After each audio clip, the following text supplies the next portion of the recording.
government tested in all sorts of ways.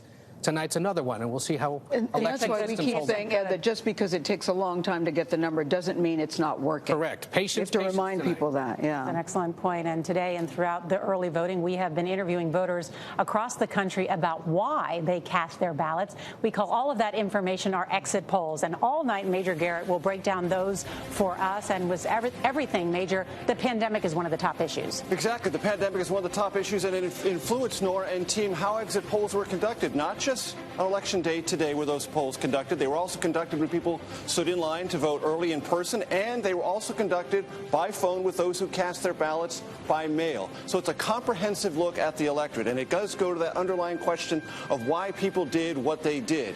We'll get to the what happened later on tonight, but we can begin to describe what was on the voters' minds, and I want to give you two glimpses of the exit polls that get to some of that right now. What for Biden voters was one of the most important issues for them as they looked at the election this year. Control coronavirus came in at 79%, rebuild the economy 17%. For Trump voters, it was exactly the opposite. Rebuild the economy, you can see 70, containing the coronavirus 19. Okay, here's another part of this election that's very important. The character of the candidates as they presented themselves to the American public. What was important about Joe Biden's character to his voters? You can see that. Judgment, unite, cares about me, strong leader. Let's look at President Trump's supporters. Strong leader, way at the top, cares about me, good judgment, unite the country, 9%. So, as he closed his message, the president, did he focus on uniting the country? No, he focused on strong economy. What did Joe Biden focus on in the closing days? Deal with the virus, unite the country, and you can see, reflected in those exit polls, that's why the voters for both sides were where they were. I mean, it's fascinating. That really is the divide. People who think that he did a good job on the economy want to stay with President Trump. People who think the coronavirus, the #1 issue, may be leaning towards Joe Biden tonight. On the other hand, you have Joe Biden saying the soul of the country is at stake here tonight. Be very curious to see if that resonated with the voters. And to your earlier conversation about what does the president get the memo on the coronavirus or not, his supporters believe rebuilding the economy is by far more important than controlling the coronavirus. And that's a divide, and that's why it exists. How is that important if you're not here to spend the money, though, Major? But it's all about their emphasis and reinforcing that emphasis. That's what politicians do. They reinforce the message their supporters most care about the most. And that fault line exists in a long-time debate in American politics, which is, do I get to make my own decisions about my life, or does the government tell me what to do? So the economy is almost in some ways secondary on the mask debate and the coronavirus debate. It's a debate over who tells me what to do with my lives, with my life, and that is one of the oldest debates in American politics. It's at the center of this I think the way it's been characterized by conservatives and Trump supporters, it's a question of liberate. Right? That was the phrase that is used in Michigan against the Democratic governor there. And what Joe Biden tried to say in the last couple of weeks is, you can be freer if you take some public health cautions. You can rebuild the economy. You can go back to school if you take some of the precautions. The president has been much less willing to go down that road. And I think what's interesting on this is you hear it message on the campaign trail in terms of tax rates and the like. The thing that you can't put a number on, you can say there are still 11 million people who are out of work out of the 22 million you named at the top of this program. But how do you put a price on educating your kid at the kitchen table because they can't walk into a classroom? How do you put a price on the confidence you don't have to go to the store and shop? How do you put a price on all of that? And that is where those two issues are so interconnected. And I think it's so interesting to see them separated in public perception. Fascinating, and stand by, because we want to look at the national map, because as we keep talking about, this is an electoral college, a race to that 270. Let's go now to our elections director, Anthony Salvanto, who is at our map that we call the What Happens If map. What happens if, Nora? I want to start everybody with the big picture, the national map as it was in 2016. I want to show you the states that President Trump is defending tonight. Now, in 2016, as everybody remembers, he famously swung a number of reliably blue Democratic states, Wisconsin, Michigan, Pennsylvania. But this year, coming in the pre-election polling, all of those states were either toss-ups or leaning blue. So I'm going to hypothetically take those out of his column for the moment. There's a second story going on here, and that is across the Sun Belt. Coming into tonight, Arizona was a toss-up. Georgia became a toss-up. Florida always is a battleground, even North Carolina. So that subtracts from the president's 2016 map. Now, what does he have to do tonight? Well, for starters, he's got to take them back. He's got to replicate that 2016 swing, go back through Arizona, hold on to Florida. We'll be watching Georgia. We'll be watching North Carolina, which will be closing very shortly. And then to get back up over 270, maybe a Pennsylvania. That's certainly in his sights to continue flipping reliably, or what used to be reliably, Democratic states. For Joe Biden, his path also, I think, heavily dependent on the upper Midwest. He's going to try to pull back Wisconsin into the Democratic column, pull back Michigan from 2016, maybe Pennsylvania. That could get him back over. Or Joe Biden could also try to stake a claim to some of those fast-growing Sunbelt states. If he gets Georgia, North Carolina, or even Florida, maybe a more comfortable margin of victory. That's the way to watch tonight.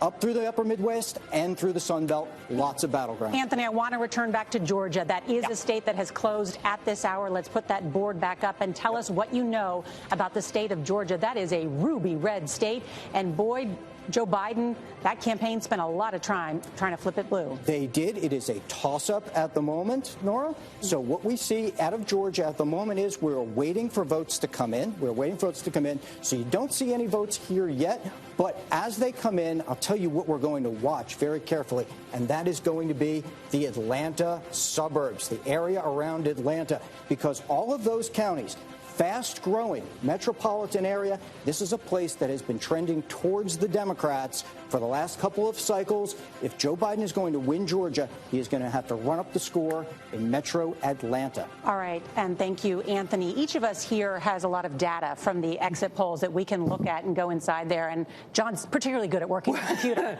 Well, you know, after so much just hokum out in the world, we now have voters doing things we can count and come to real conclusions. And get a sense of what they really want for you get a little jumpy because you get to see what people actually think. And one of the interesting things that you and Margaret were talking about is white women with a college degree. That's a really important part of the electorate. They live in those suburbs.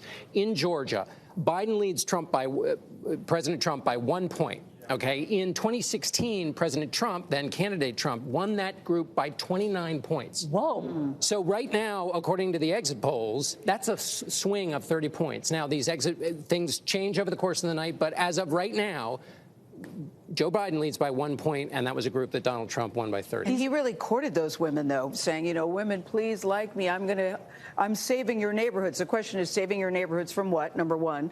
Number two, and I'm going to help your husbands, too. To see what year is this? That was President Trump you're talking about. Yes. One of the things that Anthony was following in his polls from the minute President Trump was elected is some of those women in the suburbs were turned off by President Trump starting almost within his presidency. And the president was always trying to get them back, get them to take a second look. We certainly saw it with his convention. And we'll watch tonight whether he was able to. That's one of the key groups to look at, not just to see who's winning, but by how much. It's so interesting because we know that women make a lot of the household decisions on the economy. The data is clear. They decide what cars to buy. They decide where to send their kids to school. They even usually buy their spouse's socks in many cases. And so in this case, when women switch back and forth, it's because they're feeling it at home. Their kids may not be able to go to school. People are getting sick, their own parents that they have to take care of. So it's one of those key demographics we're going to be watching. And women are paying the higher price, too, during this pandemic.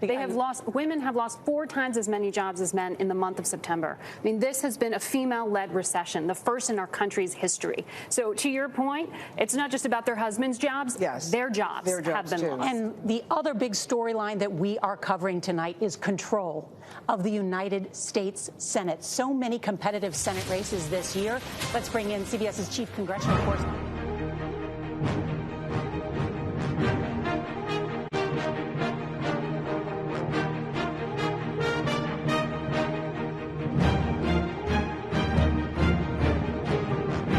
Hi, everyone. I'm Elaine Quijano. Thank you for joining us on Election Day 2020. It's the final day to vote during this historic presidential race that is unfolding amid a global pandemic. As of 7 p.m. Eastern, polls are now closed in 6 states, including Georgia, Indiana, Kentucky, South Carolina, Vermont, and Virginia. More than 101 million Americans cast their ballots early. That's over 73% of the total number of votes cast in the 2016 general election. Today's turnout is expected to be in the tens of millions. As the nation waits to see which candidate will get to 270 electoral votes, it is possible there may not be a clear winner announced on election night. That's due to record voting by mail. Some states are not legally allowed to start counting those ballots until Election Day. President Trump did not hit the campaign trail today after holding 5 rallies in 4 states Monday. Instead, Mr. Trump visited the Republican Party's office in Arlington, Virginia. He thanked staff for their work and predicted a, quote, great night. The president plans to host a post-election party inside the White House later tonight. Around 400 guests are invited. Meanwhile, Democratic presidential candidate Joe Biden closed out his campaign in the critical state of Pennsylvania. He held voter mobilization events in Scranton and Philadelphia. Biden will watch the election results come in from his home in Delaware. He's expected to address the nation at some point this evening. For more, let's bring in Caitlin Huey-Burns, Molly Hooper, and Antoine Seawright. Caitlin is a CBSN political reporter with us from Pennsylvania. Molly is a CBSN political contributor joining us from Arlington, Virginia. And Antoine is a CBSN political contributor and Democratic strategist. He joins us from Columbia, South Carolina. Welcome. I'm so excited to see you all. I wish we could all be crowded around this table, but it is great to see you any way we can. So, Molly, let's start with you. The big question: when will we know the results of the 2020 election? And is it unusual to not know who won on election night? Well, here's the thing. When will we know? When's there going to be a vaccine to the coronavirus? I'm just kidding. It's unclear when we will know because nearly half of the states have different ways that they get to count and process, or different dates by which they have to count and process mail-in ballots.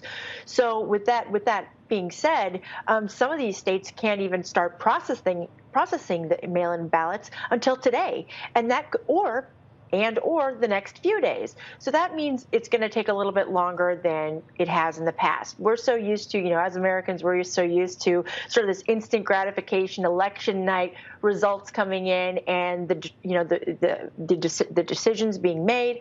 But that just doesn't. It's not going to happen tonight. And this isn't that unusual when it comes to at least congressional races. I know in 2018 there were a number of congressional races that weren't called until weeks after the final counting because of the mail-in ballots. So I think that what's going to be interesting is to watch how both candidates handle that issue. When do you go out and what do you say to your supporters and others at the end of this night?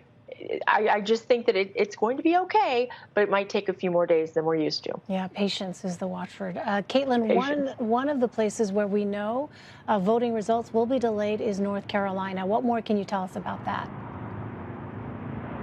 In North Carolina, a key battleground state that just ruled about 6 precincts will be extended about 40 minutes or up to 40 minutes because of original delays earlier today. That's significant because, as we know, there is an intense focus on Election Day voting for the president. If precincts have issues, being able to extend that opportunity for voters to cast their ballots. North Carolina, a key state, of course. It's a state that former President Obama won in 2008. Mitt Romney won it in 2012. Trump won it in 2016. But this time around, it is a big battleground, not only on the presidential race, but in a key Senate race as well. So not only has the president been campaigning there, but the Biden team has been there as well. Joe Biden on the ground in North Carolina campaigning, as well as Kamala Harris. So this is a big state to watch tonight.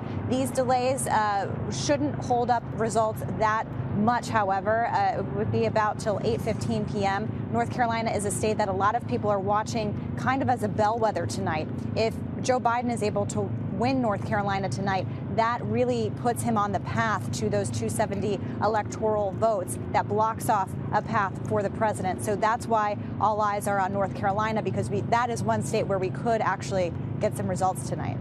Well, Antoine, Joe Biden spent the last 3 days in Pennsylvania. What does his campaign see as its best path to victory? Well, I traditionally believe or subscribe to this idea that the road to heaven and the White House runs through South Carolina.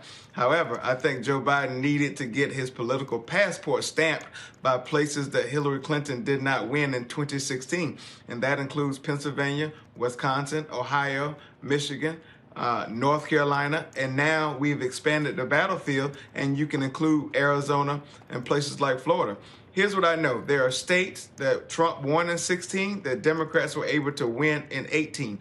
Those will look very good tonight for Joe Biden. There are also states like Iowa and Georgia that have a U.S. Senate race on the ballot that's going to drive turnout like we've never seen before. I think that well positions Joe Biden. Conventional wisdom would tell us that we should look at geographics. However, we are not living in conventional times, and so we have to take demographics, add demographics into the equation. African-American turnout is high. Latino turnout seems to be high from some of the early vote numbers.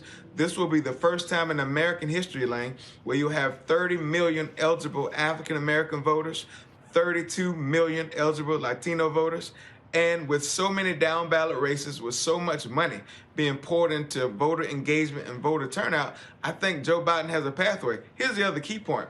There are states like Wisconsin, Georgia, North Carolina, Michigan, where the early vote numbers are so strong, leaning towards the Democrats, that Donald Trump has to overperform what he did in 2016 in order to make up the margin. For instance, in a place like Michigan, I think he literally has to have a 62% performance over what he did in 2016 to catch up to some of the margins. I think that bodes well for Joe Biden. However, we cannot call the race until we run through the tape, and so there's still some time left because people are still voting. Well, Caitlin, earlier today, President Trump was asked if he has prepared either an acceptance or a concession speech. Here's his response.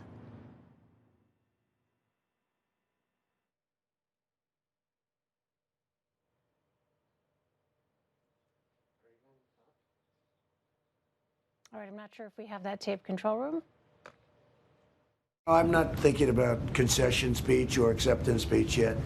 Hopefully, we'll be only doing one of those two. And, winning is easy. Losing is never easy. All right, so Caitlin, what are the president's must-win states? Well, the president's path to those 270 electoral votes is much more narrow than it is for Joe Biden. He basically has to keep all the states that he won in 2016 and prevent Joe Biden from cutting into any of his margins. So a couple of key states that I'm watching for tonight that can kind of tell us where this race is going. Florida, of course, is one to watch. It's always a really close battleground, but Florida is important because we've been reporting on all of the issues a lot of these states are likely going to have and reporting the results and the delays that will ensue. Florida actually kind of has it together. They have been able to process ballots and actually tabulate them weeks before Election Day. And officials that we have talked to when we were on the ground there recently said that they expect results on Election night. So if the president is able to win Florida, he's able to stay in this race. If Biden wins Florida, that really cuts off the president's path to victory. You're also looking at states like Georgia, which is labeled in our CBS News exit polling data as a toss-up. That is a key state, as Antoine mentioned. There's two key Senate races there as well. Georgia, North Carolina will be able to give us a good indication of where this race goes. Again, states that the president needs to hold, in addition to holding those states in the Midwest where we see in polling that Biden has a lead. We're also keeping a close eye on Arizona, another state that has been increasingly becoming a battleground. President Trump won it by just 3 points in 2016. Democrats have been competing there. Another state as well that has been processing ballots before Election Day. That's kind of the key here to know. States that have been able to process those ballots and maybe get those results in on time compared to those like where I am and here in Pennsylvania that just might take a while. Antoine, very quickly here, I want to turn to the exit polls. When voters were asked about the most important issues, the economy was first and racial inequality was second. I know that you've been out talking to Democratic voters across the country. Help us understand what is behind that ranking. Well, I think that what people seem to forget that we're living through the worst pandemic since 1918 that's caused some of the worst economic challenges since 1932.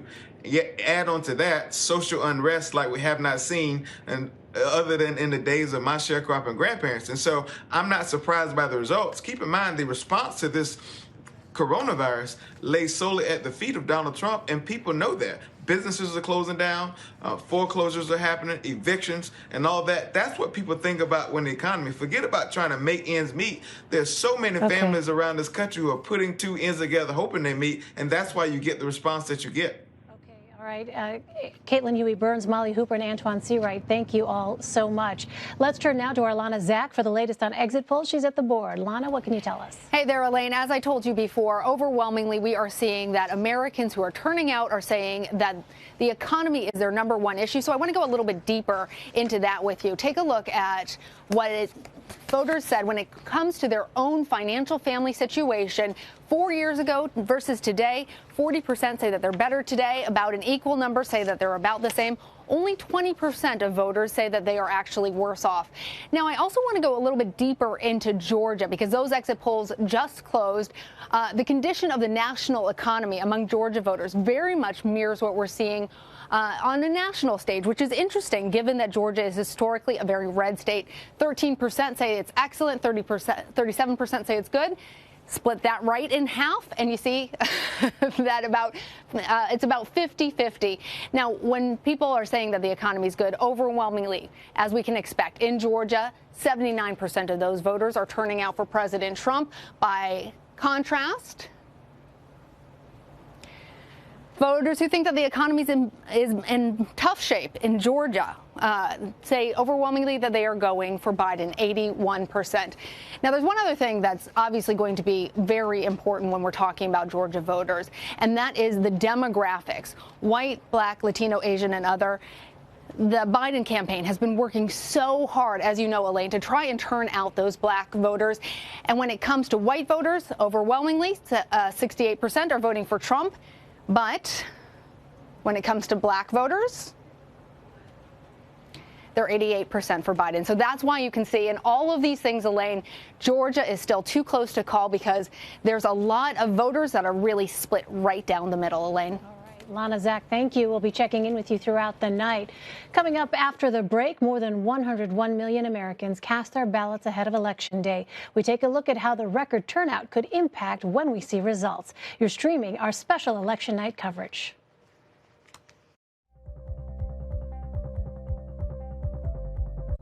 The biggest names in politics. Whoa, that's news. Do you think that the president has the authority to send in active duty troops? Face the questions you want answered. Did the CDC let the American people down? Tell me about the decision. When was it made? Who made it? What is the next area that you are concerned about? What does that mean for the risk of reinfection here in the United States? You bring up a very good point, Margaret. Margaret, that's a great question. Face the Nation with Margaret Brennan on CBS. Go to the ends of the earth. Right now. We got something crazy. And reach for the stars. Here we are. Todd? Yes, it's my comeback. Hey, this is pretty fun. But wait, there's more. Experience thought-provoking. Welcome to the idea of being a human being. Innovative and truly original reporting. Look through a telescope and go, wow. Because there's always something new under the sun on CBS Sunday morning. Welcome back to CBS News election headquarters in Times Square. We're coming up on 7:30 in the East in what is shaping up to be a nail-biter of a presidential election. In just a few seconds, the polls will close in Ohio and most of North Carolina. Those are two of our notable 9 states that are key to this election, as well as West Virginia. President Obama won North Carolina, remember, in 2008 by just a sliver. But since then, it has voted with the Republicans. Well, tonight, the Biden campaign hoping that the Tar Heel states changing demographics will give them a win in the South. And with 4.5 million people voting early in North Carolina, we are expecting about 80% of the vote to be released soon, just right after the poll closing, so we can talk about what we're learning there. All right, it is just about 7:30 in the East, and we're about to get those results in several of the states. Stand by. They're coming in just this second. CBS News can characterize that North Carolina and Ohio are toss-ups. No clear leader in either of those battleground states at this hour. West Virginia, however, is leaning toward President Trump. There we have it. Polls have now closed in 9 states across America. Neither candidate has any electoral votes in that race to 270 because it is still very early in the counting. There's some stuff to talk about with Florida, and I want to let everybody know we are going to talk about that with Florida just a second because I want to stand by. But just because North Carolina has just closed, Anthony Salvanto wants to dive into North Carolina for us because it's really interesting. Anthony? Nora, when we look at North Carolina tonight, there is one big number, as it will be in many states, and it's going to be this, the expected vote, 5.9 million. Now, they haven't been counted yet, but we're watching this because perhaps as much as 80% of it has been cast early. And what I can tell you from our exit polls today and the exit polls we did among voters who were casting ballots early, Joe Biden has a significant lead among the early ballots cast. But today, Republicans have been voting in larger numbers. So the question is going to be, can Republicans catch up, make up that lead that the Democrats and Joe Biden built up in the early vote as this heads for what could be record turnout, Nora? And then when we talk about North Carolina, so much of the focus is going to be in the Raleigh-Durham area here, where we're going to look and we're going to have a lot of, if Joe Biden is doing well, him running up the score, trying to hit very large vote margins in urban areas, in suburban areas that have been trending towards the Democrats over recent cycles. And if that can offset what we expect from President Trump in and across rural areas where his base is strongest. Right, Anthony, thank you. You know, North Carolina, that's a state that Republicans haven't had to worry about for a long time. And the Biden-Harris campaign really making a big play for that state. One of the reasons we're going to have numbers from North Carolina is they've been counting them for a while. So this early vote, 4.5 million voters voted early in North Carolina. That's a great deal more than, it's about 50% more than voted early in 2016.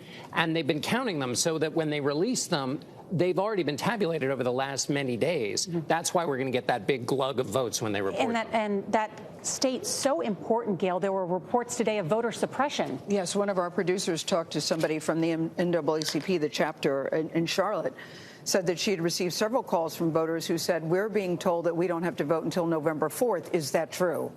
Well, of course, absolutely it's not true, but they were very concerned, so they are investigating there. Talked to a community organizer there who had also heard those kind of stories. He had gone to 8 different counties and was taking along PPE and giving people gas money if they needed to go. He said they're thinking we'll count the ballots tonight and hopefully count our blessings in the morning. We will see. That's assuming if it goes that way they want it to. The state got a lot of attention from both campaigns. The president was there frequently in the past week. Biden sent his wife, Dr. Jill Biden, there just today to try to rally last-minute support. One of the things will be interesting to watch, Cumberland County, Fayetteville area. One of the things Joe Biden talked a lot about since the summer is that report that the president had called members of the military losers and suckers. That can resonate in a place like Cumberland County. 50,000 members of the military.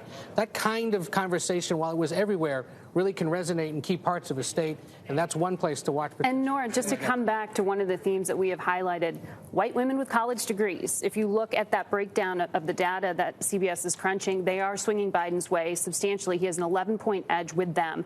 This is a demographic that Trump took by 8 points in 2016. So the trend is there. We don't obviously have a call, but this is a trend. So that's true in Georgia and now North Carolina? Yes. So there's a 19-point swing towards Biden in North Carolina and a 22-point swing in Georgia. I had it a little high, so it's 22 in Georgia and 19 in North Carolina. So that's one of the things to watch tonight. I think that's one of the storylines developing tonight, the power of women and this election, just as, of course, it's the 100th anniversary of the 19th Amendment. Will women be the deciding factors in this election about who is the next president of the United States? I want to just check in quickly with CBS's Chris Van Cleve. He is in Raleigh, North Carolina, where some polling places are actually staying open later than originally planned. Chris?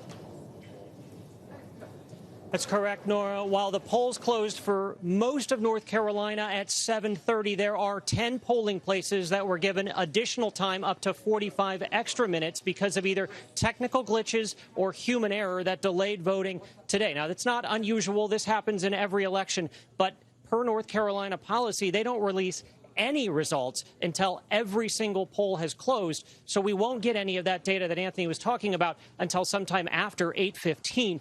We know that more than 4.5 million people voted early, so it's going to be a lot of information about how people voted. The Board of Elections here believes that they'll be able to count 97% or more of the total votes cast sometime tonight. Nora? All right, Chris Van Cleve, thank you. Want to give everybody stay tuned. We've got some new information coming in from Florida. We're going to get to that in just a second. It's really interesting. Let's check in first, though, with Major Garrett on what made people vote the way they did today in North Carolina. Major? So picking up on the conversation just at the table about suburban women, I'm going to give you that demographic group in 2 battleground states. Let's start in North Carolina. I'm going to start telling you this story with looking at what happened with suburban women in 2016. Donald Trump carried them 54 to 44. What is going on with suburban women in North Carolina in 2020? Donald Trump 55, Joe Biden 44. Almost exactly the same ratio. But let's go to Ohio, another battleground state, and it's a completely different story, though it's the same demographic group. 2016, Trump carries at 52 to 43 over Hillary Clinton. What is going on in this election?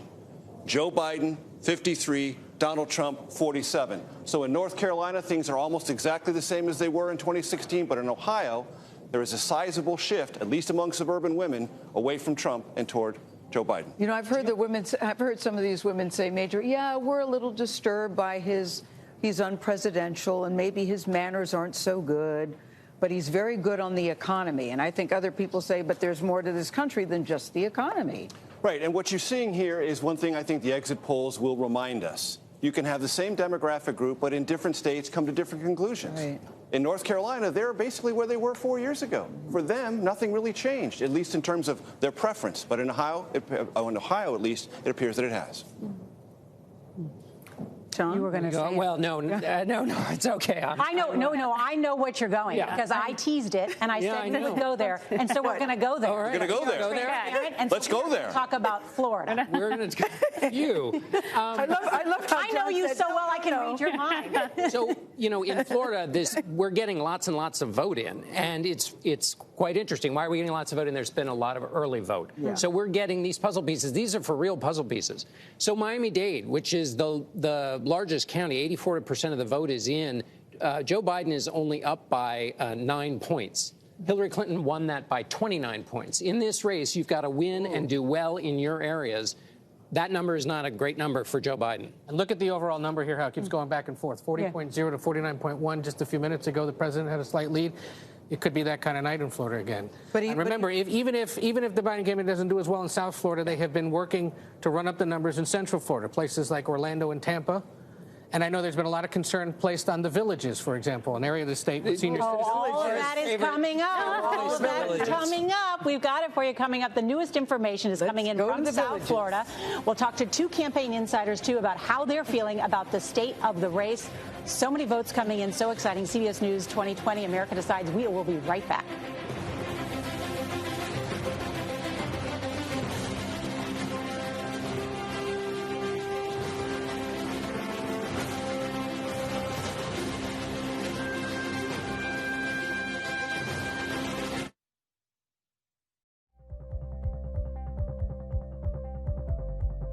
The biggest names in politics. Whoa, that's news. Do you think that the president has the authority to send in active duty troops? Face the questions you want answered. Did the CDC let the American people down? Tell me about the decision. When was it made? Who made it? What is the next area that you are concerned about? What does that mean for the risk of reinfection here in the United States? You bring up a very good point, Margaret. Margaret, that's a great question.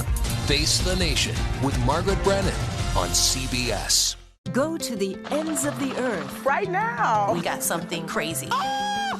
And reach for the stars. Here we are. Time. Yes, it's my comeback. Hey, this is pretty fun. But wait, there's more. Experience thought-provoking. Welcome to the idea of being a human being. Innovative and truly original reporting. Look through a telescope and go, wow. Because there's always something new under the sun on CBS Sunday morning.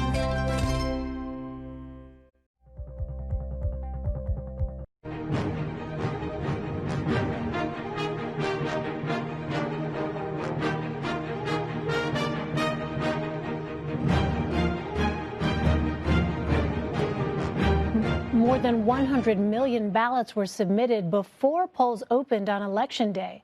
That's more than 73% of the total votes counted in the 2016 presidential election. A federal judge ordered the U.S. Postal Service to sweep facilities Tuesday for any remaining mail-in ballots. It comes amid growing concerns that some votes may not make it to election officials in time to be counted. The sweeps were ordered in 12 jurisdictions, including the battleground states of Arizona, Georgia, Texas, Florida, Michigan, and Pennsylvania. For more, let's bring in Mindy Finn. She is the CEO of Citizen Data, a political data firm. Thank you so much for joining us. Well, as we mentioned, more than 100 million ballots were cast before Election Day, and you also tweeted earlier that a majority of votes have been cast already in many states. How big of a role are early votes going to play this year? Yeah, this has been a Herculean effort. 7 months ago, it wasn't clear how election officials would run an election amid a pandemic. And so many, obviously, as we know, adapted their policies to allow no excuse absentee voting and expanded early voting.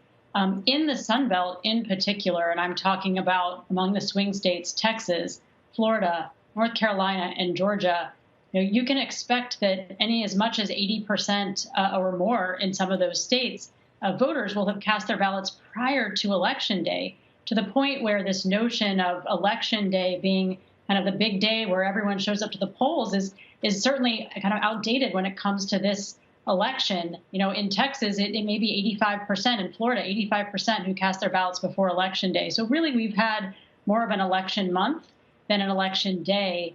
And it'll, and because each of these states count differently, it will also change how results are reported tonight. Well, there appears to be a partisan split between early voters and Election Day voters. Talk to us a little bit more about that.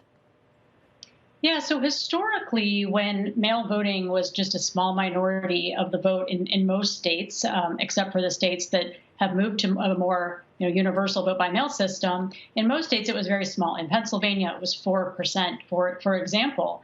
And when it was that small amount of the vote, you really saw very little partisan difference with vote by mail. Military and overseas voters used absentee. That's what it was for. Or sometimes elderly or infirm, voters. There was all kinds of reasons, but it was still a small amount of the vote. So when it was expanded this year, earlier when we started tracking it kind of in July, June and July, of those who were planning to vote by mail or absentee, depending on how it's classified in their state, there wasn't that big of a partisan gap in some of these states. But over this last several months, particularly as the president and others have sought to kind of undermine or polarize vote by mail as something that shouldn't be trusted, what we see now is a very significant partisan gap where Democrats in many of these states are more likely to vote absentee. They cast absentee ballots or mail ballots at a 2-to-1. The early vote, there was kind of less partisan difference, but still favored Democrats. And then on the Election Day vote, we can expect that Election Day that Republicans are likely to vote on Election Day 2-to-1 to Democrats. Well, some states did not start counting early and mail-in ballots until this morning. How might that impact when we get results? Yeah, that's right. So, there are some states that can count and process prior to Election Day. And in those states, those absentee or early votes will be the first ones we're likely to see in, but they'll kind of come in tandem with the Election Day votes, and you won't see that much distinction. And that's places like Florida and North Carolina. But in the other states, in Wisconsin and Pennsylvania in particular, because they were not allowed to process any of those votes until 7 o'clock this morning, it will take several days, or could take up to several days. Pennsylvania in particular, when we talk about vote counting, we'll call it kind of the problem child, because there in many counties, more than a dozen counties, they didn't necessarily guarantee that they would start counting this morning. They wanted to focus on the Election Day vote and not even start counting those absentees until tomorrow morning. And given the stark partisan difference in the mail/absentee vote and the Election Day vote, we could see, particularly in Pennsylvania, a shift in who appears to have won that state at the presidential level over the next several days. Not to mention, there are obviously all the House races that could have a significant impact on, not just the individual House races in that state, but also how big of a gain, Democrats who are expected to gain in the House, how big of a gain they actually end up with. Well, there have been battles over how much time states have to count their ballots. Remind us, what are both sides in these fights arguing?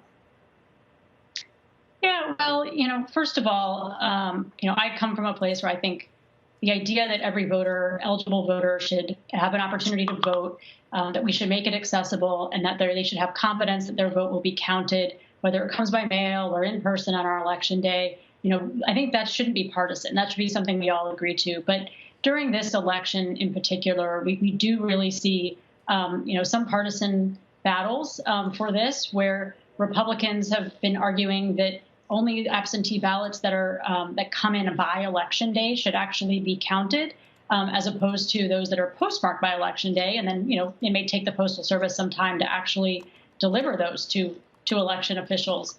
In Pennsylvania, the legislature passed a rule that ballots that come in that are not in the secrecy envelope or not properly placed in the right envelope should just automatically be thrown out. In past elections, those were actually accepted.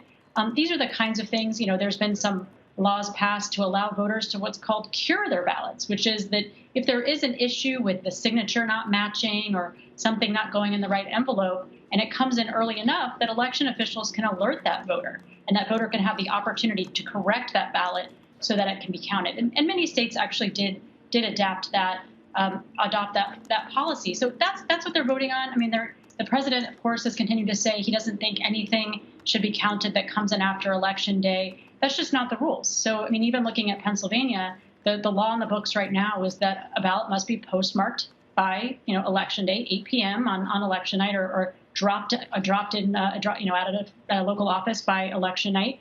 But it has up until November 6th to be received, because it's not a voter's responsibility to have that ballot go through the postal system and be delivered. They can't control whether that takes 2 days, 3 days, 4 days, or 6 days. And so in Pennsylvania, they're allowing 3 days past that, past Election Day, past that deadline for when a ballot must be postmarked. So these are actually the things that are battled over. I think it's been a real education for many voters this election to understand that these laws that often are in the domain of the legislature have a real impact on voting rights. They have a real impact on whose vote is allowed to count. And so one, I think, silver lining in this election, despite some of the partisan rancor over these election rules, is that there's greater understanding about the impact that they have. And I think frankly, I think many voters will start to kind of vote on these issues. They'll want to vote for those who are respecting their vote and their voice. Well, the president says that ballots should not be counted beyond election night. He's also claimed that voting by mail could lead to fraud. Remind us of the reality, what the evidence has or has not shown when it comes to this notion of widespread voter fraud. Is that something Americans should be worried about, particularly if there are delays, or I hate to call them delays because, as others have pointed out, they're not necessarily delays. They are just the time that it takes to count a number of ballots that is an unusual number compared to years past. Yeah, so, when it comes to fraud, both parties have looked at this. Republicans have certainly spent time studying and looking for incidents of voter fraud and trying to prove this idea that there's a wide prevalence of voter fraud. The Conservative Heritage Foundation issued a landmark report on this and found little to no incidents of voter fraud. It is incredibly, incredibly rare. And in the cases that it did kind of occur, it wasn't in a voter committing fraud. It was a bad actor, kind of exploiting voters. And in almost all of those cases, they were discovered and rooted out. People aren't perfect. There's always going to be some incidents, but it is very, very uncommon. Even Republican super lawyer Ben Ginsburg, a former colleague of mine, who worked for 30 plus years with, Republican presidential campaigns and the Republican National Committee on Election Law, was involved in the 2000 recount, had an op-ed this week where he said that Republicans looking for voter fraud, it was like them looking for the Loch Ness monster. They keep looking for it and they're just not going to find it.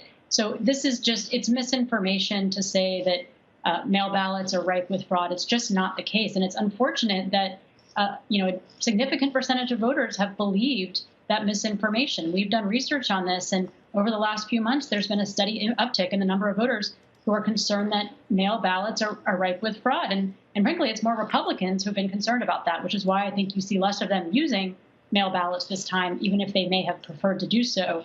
And instead, they're showing up on Election Day. So it just absolutely, just isn't true when it comes to the accusations about voter fraud. All right, Mindy Finn. Thank you very much, Mindy.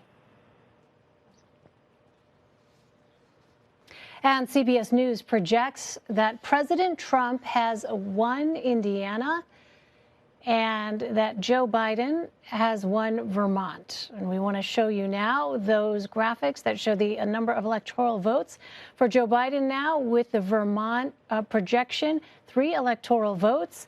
And in the president's column, we now have Indiana with its 11 electoral votes. So for those of you continuing to watch, obviously that magic number to hit is 270. There you see it. The CBS News projection that Donald Trump wins Indiana with 11 electoral votes there. And you see the CBS News projection that Joe Biden wins Vermont with 3 electoral votes for him. We'll continue, of course, to bring you any results just as soon as they come in.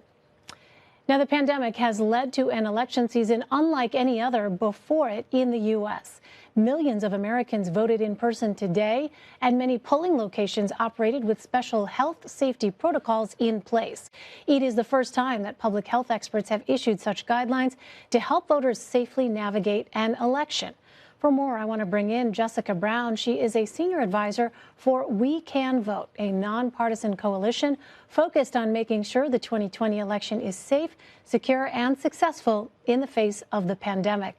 Jessica, thanks very much for being with us. Some of the work that your organization does is to advise voters on how to protect themselves and their communities from the spread of COVID-19. How many people have benefited from this initiative? We've reached millions of Americans with our digital ads, with our print guides, and really the message was that you have safe and healthy voting options this year, whether it was casting your ballot by mail and returning it to a secure drop box, or whether that was going to vote in person and maintaining physical distance, wearing a mask, washing your hands. People had so many more safe and healthy voting options this year, and we saw that Americans really took advantage of these options. Absolutely incredible that we've seen over 100 million Americans vote early, and that made it possible for so many more millions of Americans to vote safely in person on Election Day. So this was really a huge success and something that, a number of months ago when we saw states struggling with some of their primaries when they didn't have as much time to prepare is a major turnaround, and the election officials and public health officials have done an incredible job in having safe voting experiences. Well, what were the challenges involved in the process, and how did people receive these health voting advisories? Some of the challenges were that the systems that we were trying to expand, these are things that usually election officials might take a number of cycles to implement, and they had to do it within a number of months. So it was really the clock was working against us the entire time. But what was really amazing was to see the public health officials and election officials working closely together to figure out how do you have safe polling locations where people could be spaced apart? How do you ensure enough protective gear and masks and hand sanitizer for polling locations? What are the things that need to go into educating the public about the new options available to them? So these were all things that people had to work very quickly to figure out, and really saw an amazing effort from public health officials and election experts to let people know that they did have safe and healthy voting options. Well, have you seen any in-person voters report problems today? Today, I think, was a great sign that the system was working as intended.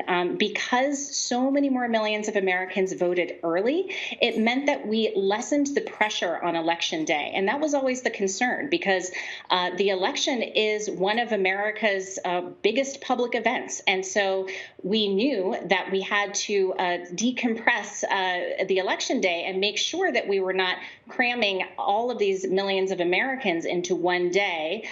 And so what we saw was, because so many millions of Americans have voted early, a lot of polling locations reported little lines, safe, healthy voting places. And this was, again, really a great success, and one that we also just saw so many Americans step up. So, we have voted through 2 world wars, through the Great Depression, through the 1918 pandemic, and we did it again this year, and we had a really safe, secure, and successful election. Well, Jessica, the CDC issued new guidance that says people who test positive for coronavirus can still vote in person. What do you make of that move? I think one of the big principles of this election is that people should not have to choose between their health and their voice in our democracy.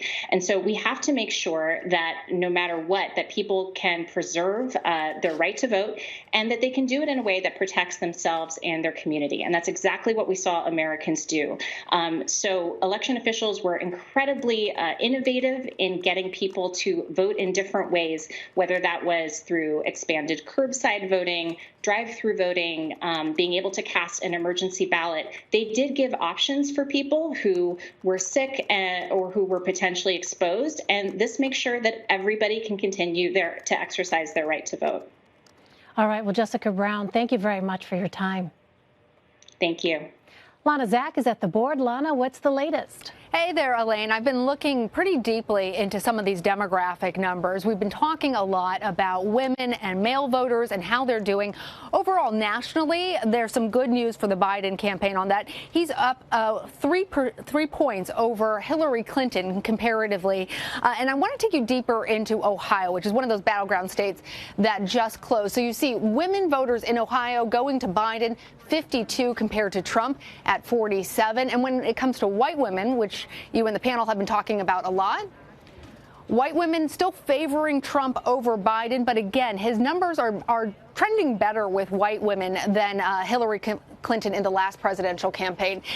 One of the things that's really interesting is how men are voting, though, Elaine. This is starting to emerge. These are our nationwide polls. Men in the U.S., 49% going for Biden, 48% for Trump. Neck and neck, obviously, but that's still up over what we saw in the last election. In fact, when it comes to men, this is 8 points higher than Hillary Clinton did. And when it comes to white men, Biden still trailing the president. But again, those numbers are up 10 points over Hillary Clinton. Elaine. All right, Lana Zak, thank you. We'll be checking in with you throughout the night. Exit polls are about to close in more states across the country. We're going to take a quick break, but when we return, it's a CBS News special report, America Decides. Stay with us. You're streaming election night coverage on CBSN.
You're looking live at Times Square in New York City. And as America Decides, welcome again to our CBS News election night headquarters here at the crossroads of the country. I'm Norah O'Donnell, and it's almost 8 o'clock in the east, 5 o'clock in the west, and this is a big hour.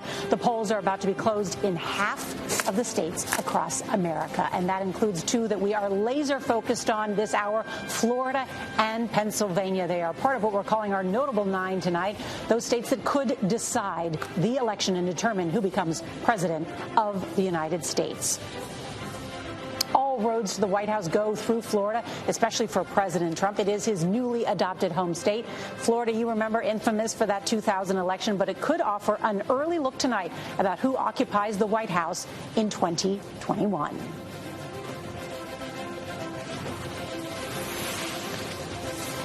And we have some projections at this hour.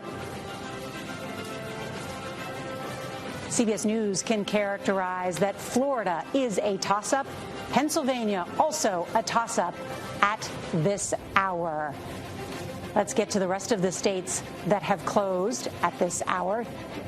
CBS News can project that President Trump has won the state of Oklahoma.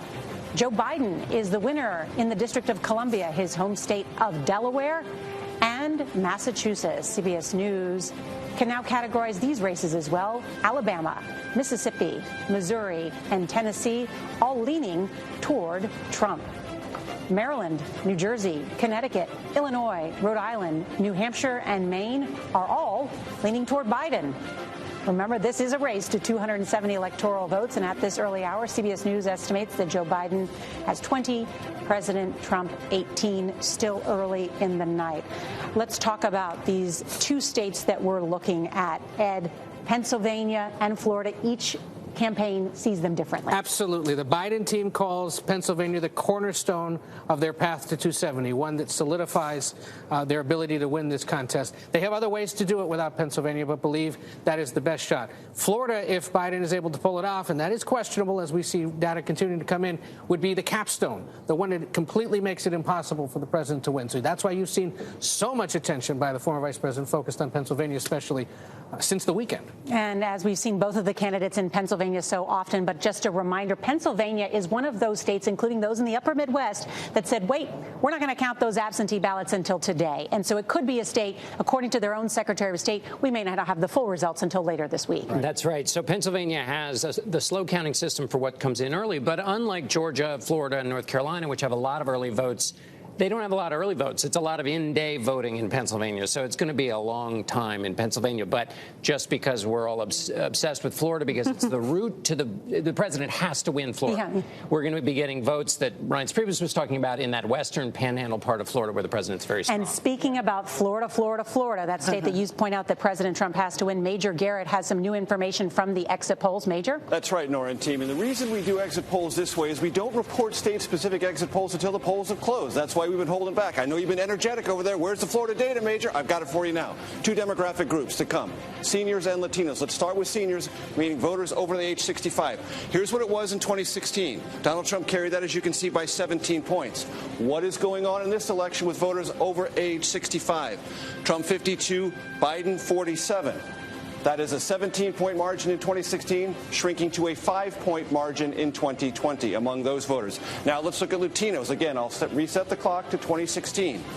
Latino voters, Hillary Clinton 62, Donald Trump 35. What does the Latino vote look like now?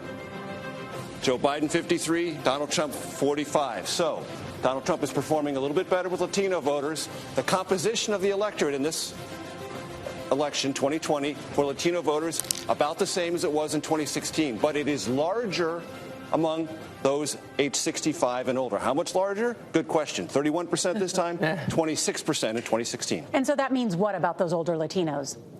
So older voters and Latinos. Sorry. So Latinos about the same size composition, 18% in both years, 18, 19%, 2016, 2020. But the senior vote is larger, 31% this time versus 26% in 2016, and Joe Biden is doing better than Hillary Clinton did with that particular demographic. And the economy, one of the messages resonating with seniors in Florida.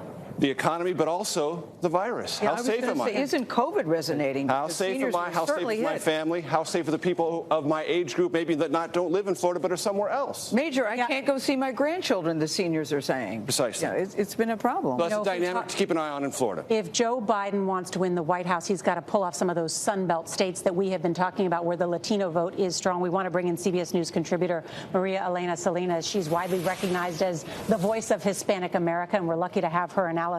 Maria? Thank you very much, Nora. You know, why is the president doing better with Latinos in Florida? Well, a lot is due to Cuban-American voters who are coming out in support of Trump, as Major just said. The president's law and order and anti-socialism messages appear to be resonating with Cuban voters and also from voters from countries like Venezuela, Nicaragua, among others. Now, Biden is doing better with Puerto Ricans. That is the second largest Latino voting bloc in the state. CBS News exit polls show that they're supporting Biden by nearly 40 percentage points. Tens of thousands of Puerto Ricans, as we know, moved to Florida after Hurricane Maria, and many of them were just unhappy with the federal government's response. What we have to watch in Florida is the I-4 corridor that includes Tampa and Orlando. There's a large number of Boricuas there. But, you know, we also need to watch the Latino vote all over the country tonight. This year, 32 million Latinos are eligible to vote. We'll be watching the Latino vote, the Latino youth vote in particular. I know it sounds crazy, but it's true. A Latino turns voting age every 30 seconds in this country. That means that about 800,000 to 1 million Latinos are added to the voter pool each year, while 2 million baby boomers die. So we're going to keep a close eye to these battleground states that may be tipped by this demographic, by Latinos. Maria. One is Florida, of course. The other one is Texas, Arizona, and Nevada, where Latinos make up more than 20% of the electorate. Let's see if Joe Biden was successful in getting them out to vote. Maria, stand by. I think Ed has a question for you. Maria Elena, great to be with you tonight. You know, we've heard the president for almost 4 years talk about how Joe Biden and Democrats would enact socialist policies in this country. To a lot of Americans, that kind of goes over their head. But remind us why that resonates so much in South Florida and why it could be affecting Biden's chances tonight. Well, you know, that has been a message throughout with Cuban Americans. It has resonated with Cuban Americans. But this time the message was much stronger. There was a lot of disinformation in radio stations in Miami, in Spanish language media there. And they really scared people into socialism, and especially now Venezuelans. Venezuelans are only 2% of the vote, the Latino vote. However, they are coming out in larger numbers. So it really is the turnout that is being effective. You also have Central Americans. You also have Colombians. So that's why it's resonating so much. Another reason, besides the anti-socialism message, is the violence. A lot of people fear the violence. So law and order is also a huge issue for them. All right, Maria Elena, as we continue to track the Latino vote, thank you. CBS News can project that President Trump has won the state of Kentucky. Another call as he puts some more electoral votes on the board. Not a surprise there. And we'll check in with what's going on in that Senate race in Kentucky. A big one in a moment because, of course, the Senate Majority Leader also on the ballot. All right, coming up, we'll check in with Manuel Bojorquez. He's in Florida. The latest on the vote there. You're watching CBS News 2020, America Decides.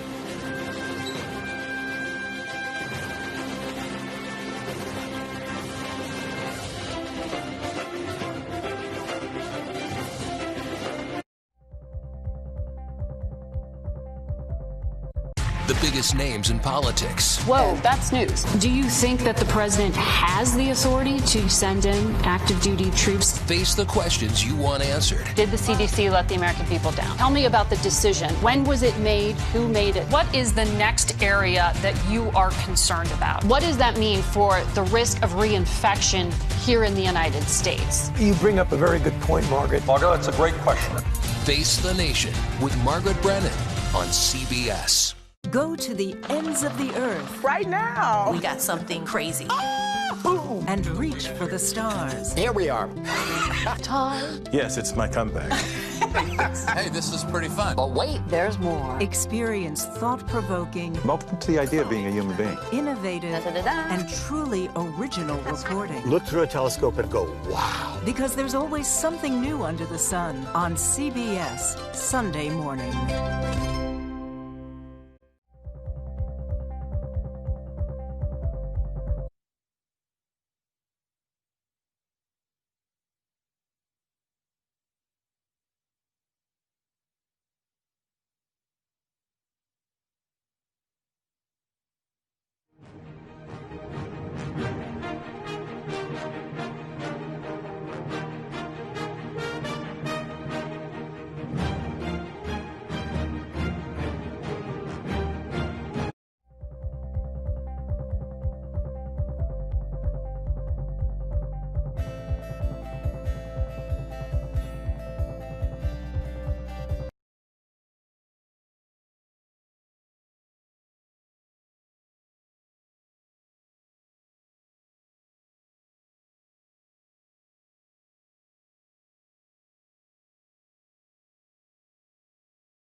director and survey guru, Anthony Salvanto. Hi, Anthony.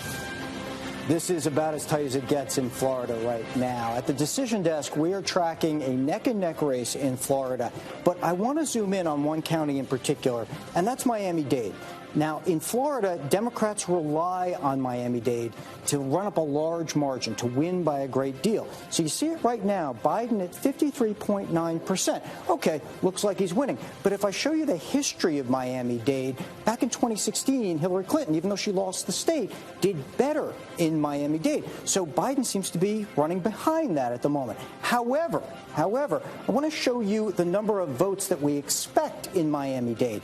And here we see that 86% is in, and the expected vote is actually, we think, going to surpass 2016 turnout. So the question we're asking is, can Joe Biden win the state, at least with Miami, with a larger slice? Does he need a larger slice of a larger pie down in Miami? Or if turnout is large, can he win with a smaller slice of a larger pie of votes down there? That's one of the things that we're keeping an eye on, among others, here in Florida, which is neck and neck, Nora. Well, you know which county I'm going to ask about next, yes. Don't you? Let me guess.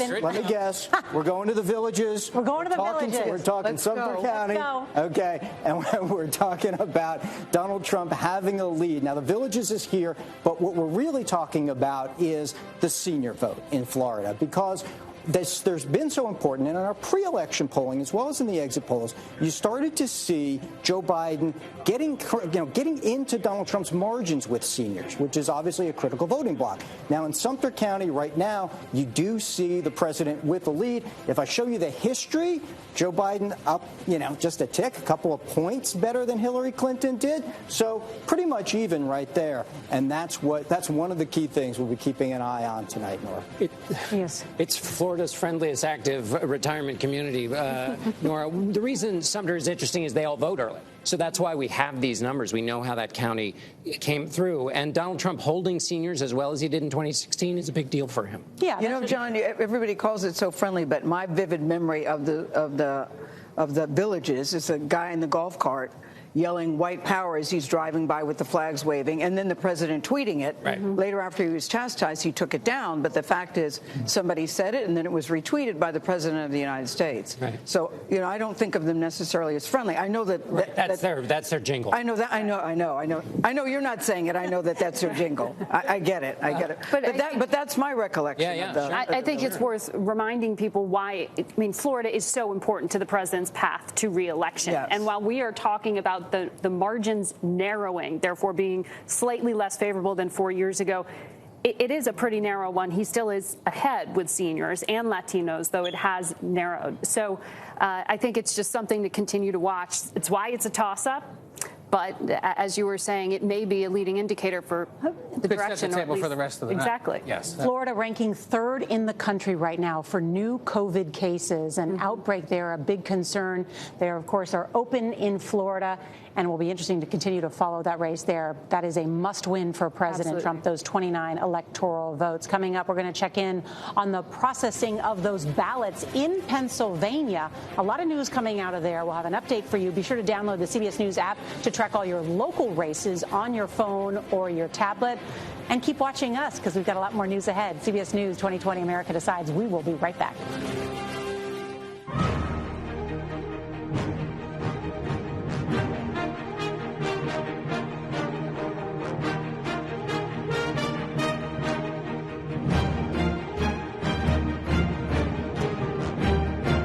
Hi, everyone. I'm Elaine Quijano. Polling has closed in multiple states as a record number of people cast ballots during this historic election year.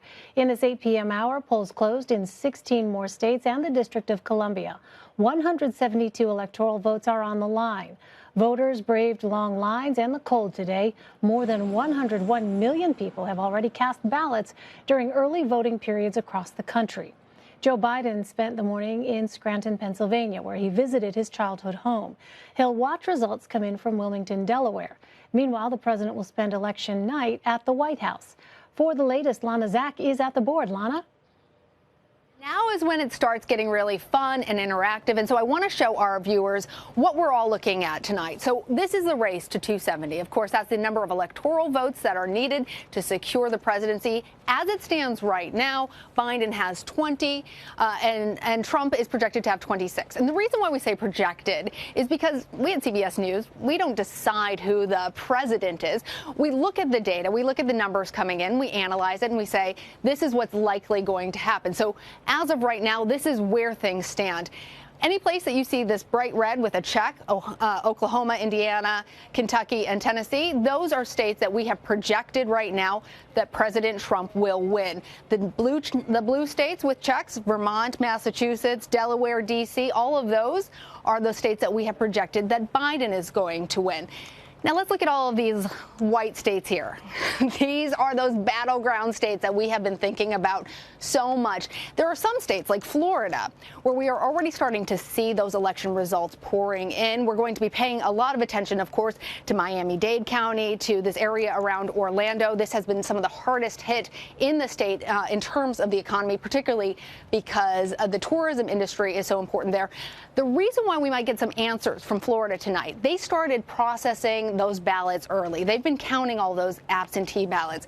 But another state, like Pennsylvania, which may be crucial for the president to win if he wants to hold on to the presidency, or Biden to win if he wants to claim this, we don't have any of that information really because they only started processing those absentee ballots today. So we're in for a very long night, Elaine, but this hopefully gives y'all some more understanding of what we're looking at. And this, of course, over here is the national vote totals. But when it comes to determining the president, it's that 270 electoral votes that matter the most. Elaine? All right, Lana, Zach, thank you. We'll be checking in with you throughout the night. And for more on all this, I want to bring in Caitlin Huey-Burns, Linda Tran, and Terry Sullivan. Caitlin is a CBSN political reporter. Linda is a CBS News political contributor and Democratic strategist. And Terry Sullivan is a CBS News political contributor, as well as the former campaign manager for Senator Marco Rubio's 2016 presidential campaign. Welcome to you all. It's great to have you. Caitlin, you are joining us from Pennsylvania, where the polls have just closed. We've seen both campaigns focus heavily on that state. Remind us what makes Pennsylvania so important.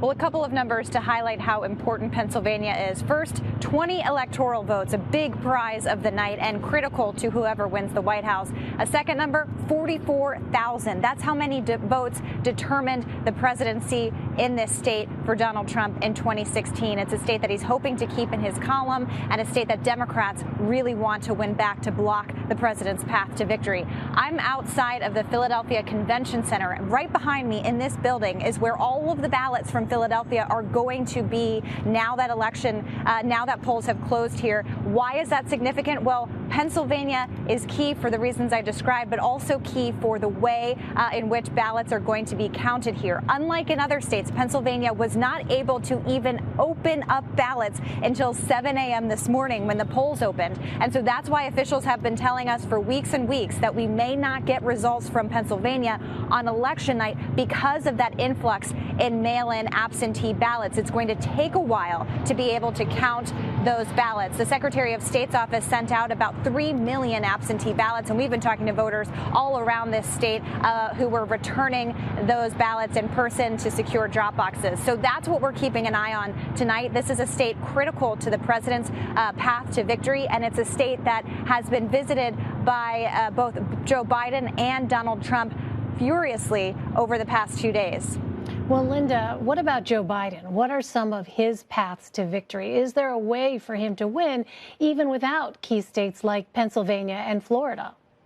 Well, there actually are, Elaine, and in fact, his floor starts quite a bit higher than might have been expected earlier this year. He's starting with about a floor of 226 electoral college votes. And while if we see Florida go his way, Ohio, North Carolina, some of the states that we expect to get earlier results from tonight, then that's probably sealing the deal for him taking the White House. But if he doesn't win those states, he can still cobble together a handful of others. He could, for example, have a combination with Arizona and Iowa. he could also pick up some of the other states that have been on the margins for the last several weeks. So the map generally is as wide as we have ever seen it in recent history for any presidential election, and that's probably good news for the Biden-Harris ticket.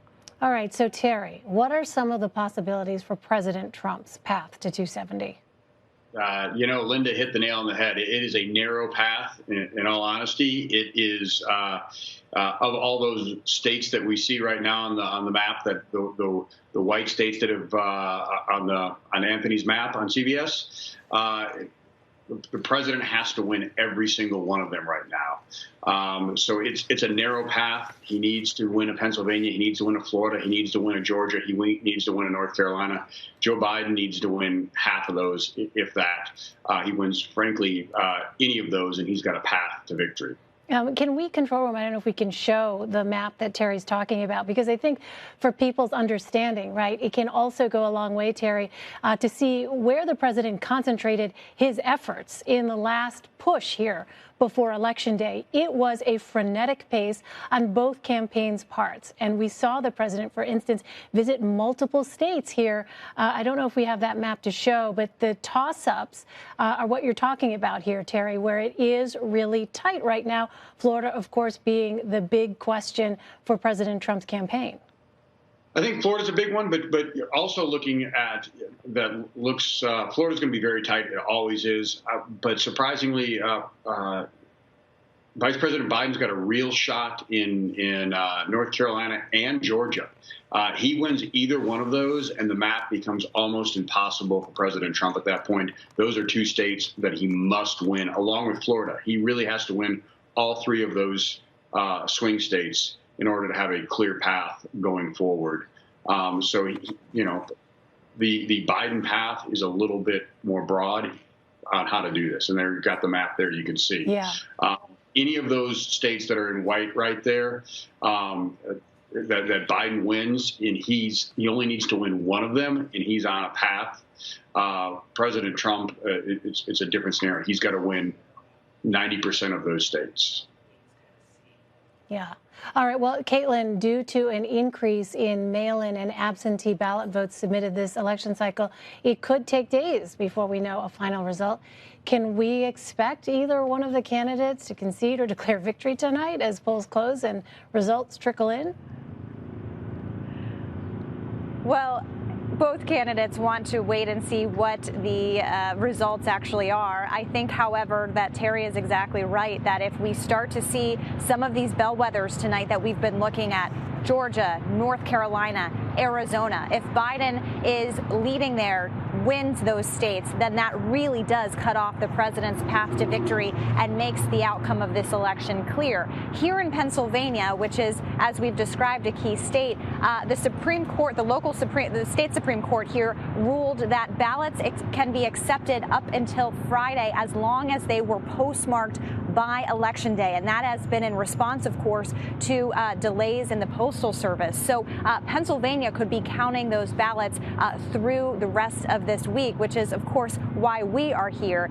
But tonight we should get some clear indications of how this will go because of other states that are going to be able to get results out tonight. So we're looking at Florida, of course, but also North Carolina, keep an eye on that, and Georgia. If the president does not win North Carolina and Georgia or Arizona, I think that tells you a lot of what you may need to know.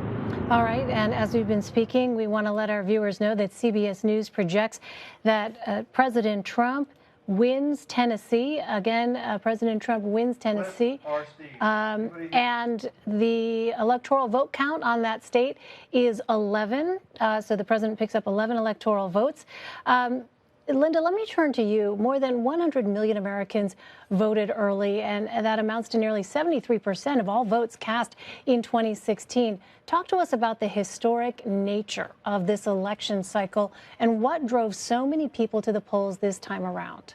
Well, Elaine, it really is historic, and there's a lot to unpack there. I mean, the first number I would point out is that of the 101 million ballots that were cast during the early vote period, well over 29% of them were voters who didn't vote in 2016. So there's certainly been a surge across the board, the people feeling like it was more important than ever for them to exercise their right to vote this cycle. Clearly, the coronavirus pandemic, the economy, these issues are top of mind for voters across the board. But we've also seen surges among certain demographic groups that probably bode well for the Biden-Harris ticket. Certainly Latino voters have been on the rise, African American and Asian voters, all of folks who were part of that Obama coalition that we often hear folks talk about.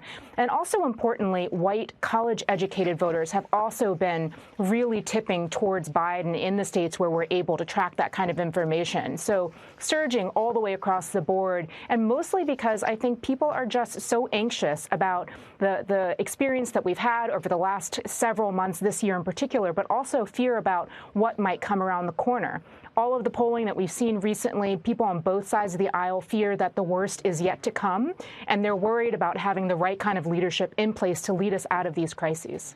All right, in the final 30 seconds or so, Terry, legal challenges ahead. Both sides are preparing. Yeah, both sides always prepare, and this is just the nature of campaigns at this level. You're going to have legal fights, and that's just how it works, because that's our society today. And so it's not a normal, shouldn't be concerned. It's not. All right, if you say so, Terry Sullivan. I'm going to write that down. Terry Sullivan, don't be concerned. All right, Caitlin Huey-Burns, Linda Trad, and Terry Sullivan, thank you all for joining me. I really appreciate it. We are going to take a quick break, but we'll have much more coverage on the state of the race straight ahead. Stay with us. You're streaming CBSN.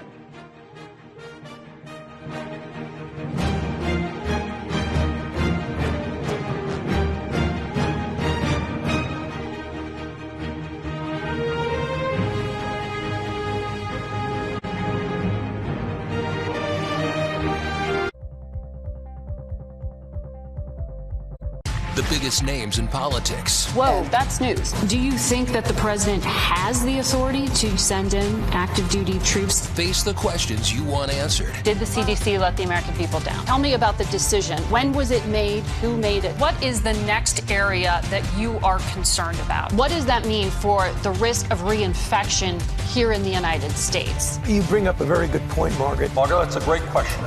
Face the Nation with Margaret Brennan on CBS. Go to the ends of the earth. Right now. We got something crazy. And reach for the stars. Here we are. Time. Yes, it's my comeback. Hey, this is pretty fun. But wait, there's more. Experience thought-provoking. Welcome to the idea of being a human being. Innovative and truly original reporting. Look through a telescope and go, wow. Because there's always something new under the sun on CBS Sunday morning.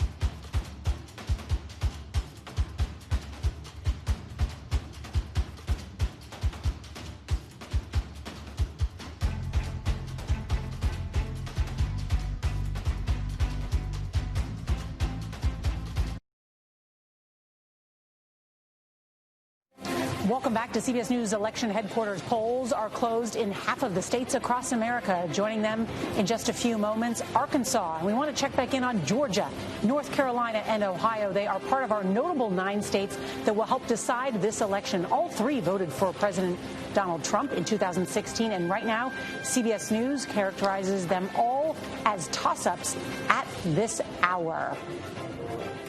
So much to talk about with these key battleground states coming in. And also, we're seeing some new exit polls, national exit polls that we can tell you about. The suburban vote. Was President Trump able to hold on to them? Independents, just a tease here, can't tell you, but there's been a big swing. I have to wait 10 more seconds before I can tell you what it is. And also the senior vote. So many interesting developments tonight that tell us just how this race is going tonight. We'll pause for just a second as it's now 8:30 in the East, and CBS News can project that President Trump is likely to win Arkansas in the race to 270 electoral votes. President Trump has 37. Joe Biden has 20.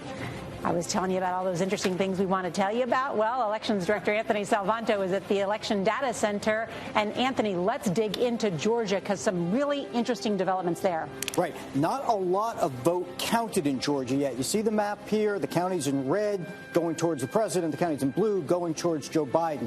But what I'm going to show you folks is the overlay of what our CBS News models have for this state at the moment when we combine the exit poll interviews that we've been doing for the last few weeks with the early vote as well as today. So I turn that on, and the estimate leans towards Joe Biden. And that's how we look at things here at the decision desk. That's what makes this race a toss-up. When the trends keep going the way they are, it might go towards Biden, but the counted vote right now for Donald Trump. Now, the other thing I want to show you is I'm going to zoom in here on Metro Atlanta, which is one part that we're going to focus on all night. Cobb County, right now, 63% for Biden. I'm going to show you the history of that. Hillary Clinton only got 48%. Look at that. Joe Biden besting those numbers. I'm going to show you Fulton County, where the Democrats will need to win by a big margin. Not much of it in yet, but 78% for Joe Biden. 10 points better than Hillary Clinton did. So he is on a trend line to outperform Hillary Clinton. Will it be enough to hold up and beat Donald Trump? That we are a long way from seeing, because I will show you, Nora, only 22% of the vote. Okay, Anthony, stand by just a second. I know John wants to make a point about Georgia. Well, Cobb, Anthony, first of all, to your point, this was a county that George W. Bush won by more than 20 points. And it's the perfect illustration of that changing landscape of a state of Georgia. It used to be a ruby red county. Now it's blue. But there's 31% of the vote in Cobb. And is that because we're at a difference here between early vote and day of vote? Yes. It is, because what the story all night as these votes come in is going to be trying to parse which is which. At this moment, we are not sure. And so what's going to happen is the Republicans, we believe, have done well. Donald Trump has done better on that election day vote. But it's that early vote, John, where Joe Biden, we think, has run up the score. That's a very important point that's being made, because it could still change without the night as more of the votes come in. Let me ask you, Anthony, about the state of Ohio. That has closed. A very important, no Republican has won the presidency without the state of Ohio. Indeed. So let's zoom in there. Now, here we do have votes starting to come in, 42% of it, in fact. Key things to watch in Ohio. First of all, Cleveland metro area, up in here, okay? At the moment, let's zoom in for a second on Cuyahoga. Here's another place where Democrats have to do well. Right now, Joe Biden at 74.8. I'm going to show you the past history, 66% for Clinton. So if you're Joe Biden, you're liking that percentage. That's where you start. But then we're going to look at the counties around Cleveland, whether it be Summit County. How's he doing there? Better than Hillary Clinton. Portage. Well, nothing in there yet, so we'll keep watching as well. So one of the things I want to watch tonight, Metro Cleveland, can Joe Biden outperform Hillary Clinton? That'll tell you whether or not he's got a shot in Ohio. What is so fascinating is all you have to do is follow the candidate's schedule, because Joe Biden made a surprise visit to that very place just yesterday after spending so little time in the state of Ohio. His folks must have known what was going on and said, let's send him there. What he knew was that Sherrod Brown, the senator, who had thought about running for president himself, who has been very concerned about winning back his state, called Biden and said, come to Cleveland. And it may end up working today. They even sent Kamala Harris's husband, Doug Emhoff, today to Columbus, thinking that they could potentially drive up the vote there. It's also interesting, too, to note that Mike Bloomberg added last-minute money to Ohio. Right. You know, he gave the $100 million. After he dropped out of the race, he said, I will do whatever I can to support whoever the Democratic nominee is. It was Joe Biden. He's given $100 million in Florida. That money's been well spent. At the very last minute, he added money to Ohio, too. Would that have made a difference in advertising? What I think is also interesting here in Ohio is you look at that breakdown, and Trump is still doing very well among white voters without a college degree.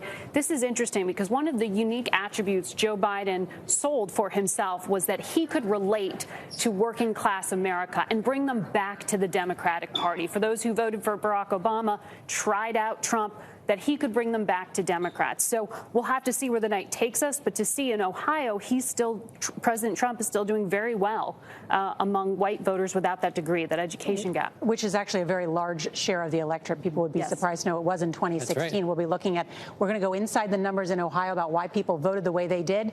That's why we turned to Major Garrett. He's got the info.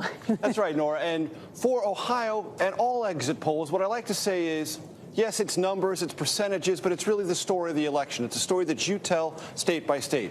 So I'm going to start slow. You might think it's a little on the boring side, but I guarantee you, stick with me.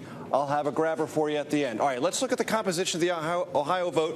2016 Clinton voters, how did they break? Okay, 94 Biden, 5 for Trump. How'd the Trump voters from 2016 go this time? 94-6. You're all saying boring. Come on, Major, where's the grabber? I'm showing it to you now. These are voters who showed up this time who did not vote in 2016. They're breaking 64-34 for Joe Biden, and they are making up 13% of the electorate in Ohio. I've got another little nugget for you.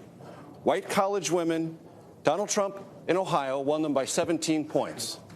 In 2020, according to the exit poll data, Joe Biden is winning them by 20. That is a 37-point switch. Whoa. Whoa. Yeah. I told you there would Say that again. I told you. Say that, explain that, because that just seems like a huge data point at this hour. Say it again. So, white college women in Ohio, making up 16% of the 2020 electorate, are breaking for Joe Biden 60-40. This demographic went for Donald Trump in 2016 by 17 points, 56-39. So that is a shift in Ohio that could be very important as this night unfolds. Okay, do we know why? This is one thing we always said, okay, we're going to see certain different people vote different ways. Why is there that shift away from Trump? Probably because there is an emphasis in the minds of these voters on coronavirus as opposed to rebuilding the economy. There is this dichotomy, choose one or the other. Of course, some voters say, I can choose both, but I want to prioritize one over another. We'll dig more deeply into that. Did it have anything to do with President Trump's rhetoric? The bullying of people, the comments about Fauci, that was part of his closing argument. The president chose to make that part of his campaign. I can't give you specific numbers on Ohio for this demographic group, but I can tell you in conversations with Republicans and Democrats about focus groups during the latter parts of this campaign, one thing emerged they'd never seen before. Voters saying, I agree with the president's policies, I have benefited from them, but there are parts of his personality I just can't take. And elevating character and persona over policy, which is something that pollsters have told me in focus groups they've never seen in the way they saw in this election cycle. Yeah, and remember, Biden was talking about these issues before the pandemic began, before that really caused people to really think about his leadership skills.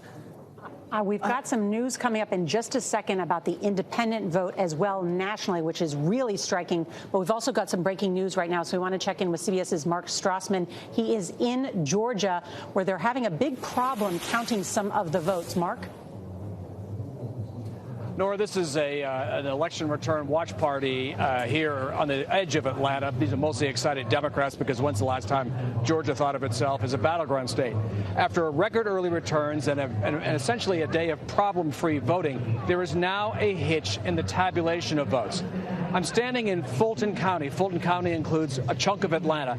Downtown Atlanta is State Farm Arena, where the Atlanta Hawks play. They are tabulating the absentee ballots of Fulton County, Georgia's most populous county. A water pipe has broken inside the arena. They had counted 86,000 absentee ballots. We don't know how many more they have yet to tabulate, but all the tabulation of those ballots has now stopped. We're told by election officials they may not finish tabulating those votes for a day or two. So depending how close the rest of the state is, we may not know the result of this critical battleground state for another day or two. That is because, again, a water pipe has broken in State Farm Arena. State Farm Arena is where they were counting the absentee ballots of Georgia's most populous county, and now that tabulation has stopped. Whoa. Big development here. But, Mark, do you know how many ballots we're talking about? what that means? We don't know. We've asked that question, Gail, and we haven't got an answer for that yet. We know that there were 86,000, but apparently it's a very labor-intensive process.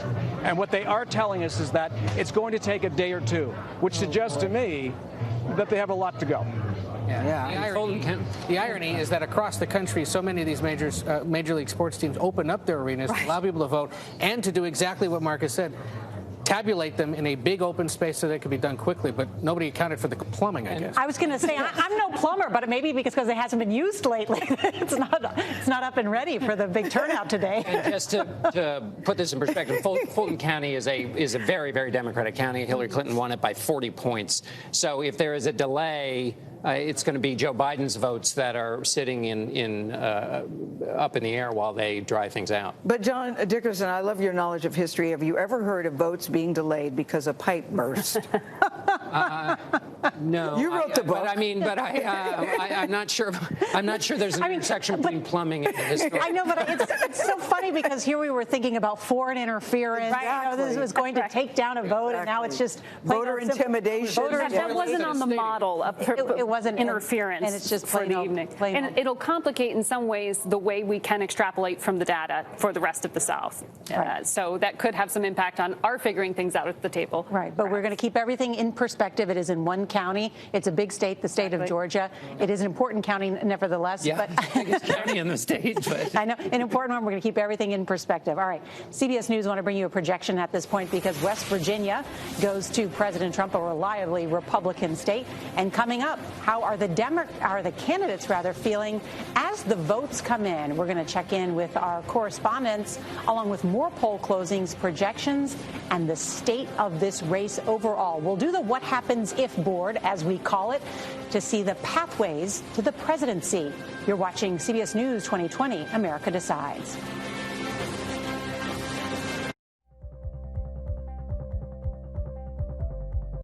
The biggest names in politics. Whoa, that's news. Do you think that the president has the authority to send in active duty troops? Face the questions you want answered. Did the CDC let the American people down? Tell me about the decision. When was it made? Who made it? What is the next area that you are concerned about? What does that mean for the risk of reinfection here in the United States? You bring up a very good point, Margaret. Margaret, that's a great question.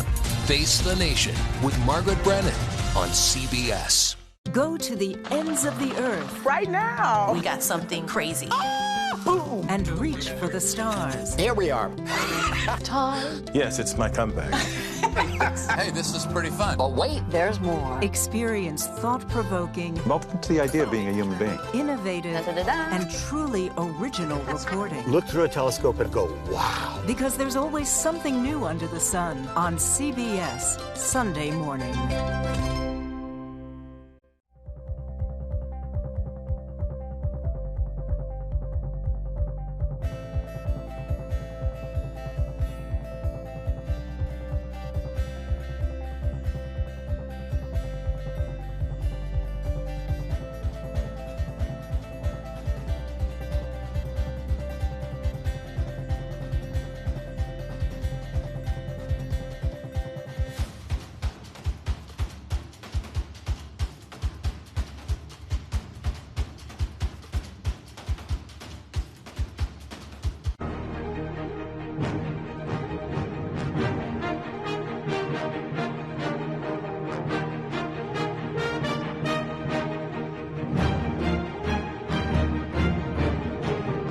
Hi, everyone. I'm Elaine Quijano. Welcome back to our election night coverage. The polls have already closed in multiple states, but voting continues across the western U.S. as Americans add their ballots to more than 100 million early votes. So far, CBS News projects Joe Biden wins Washington, D.C., Delaware, and Massachusetts.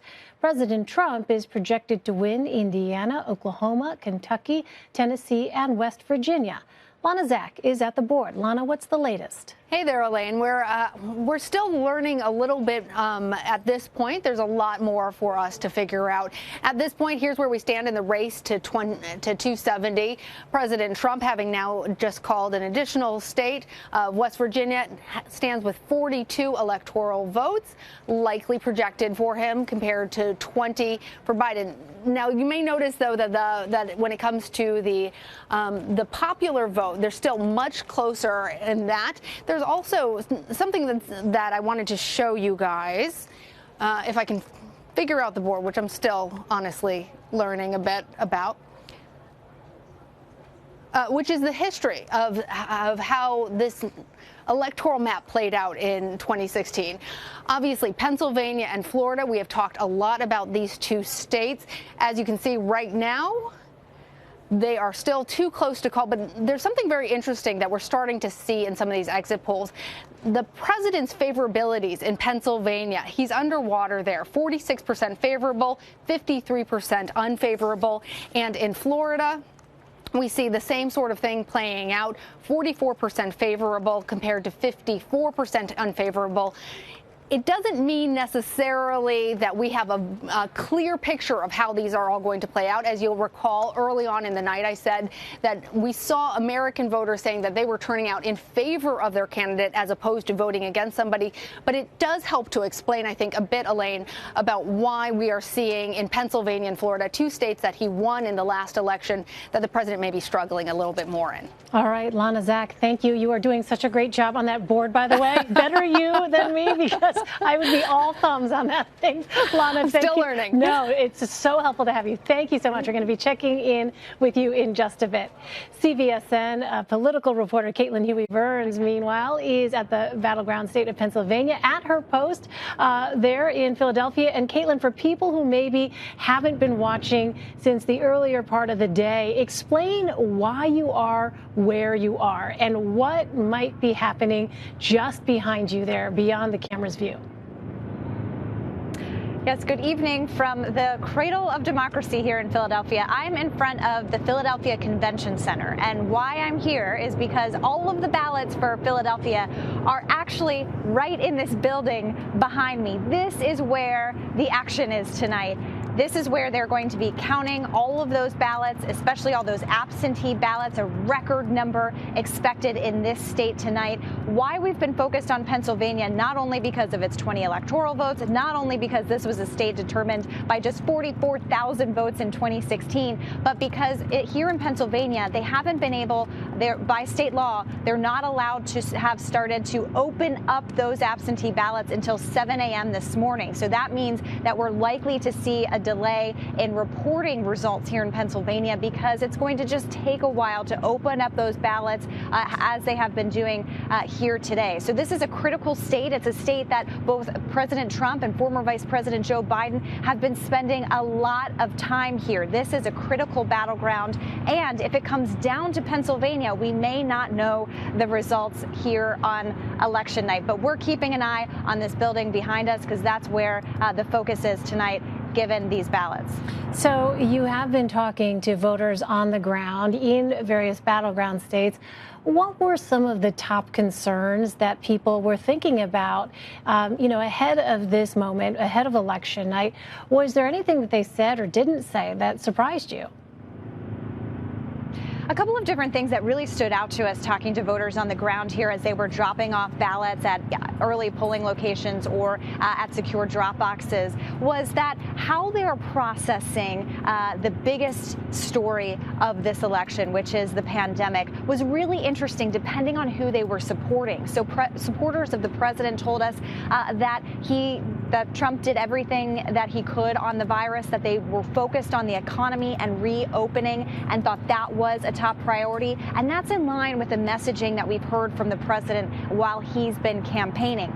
Talking to supporters of Biden, they were very much focused on the pandemic, the way in which it has uprooted their lives, and they see as they told us this campaign a referendum on the president's handling of the pandemic.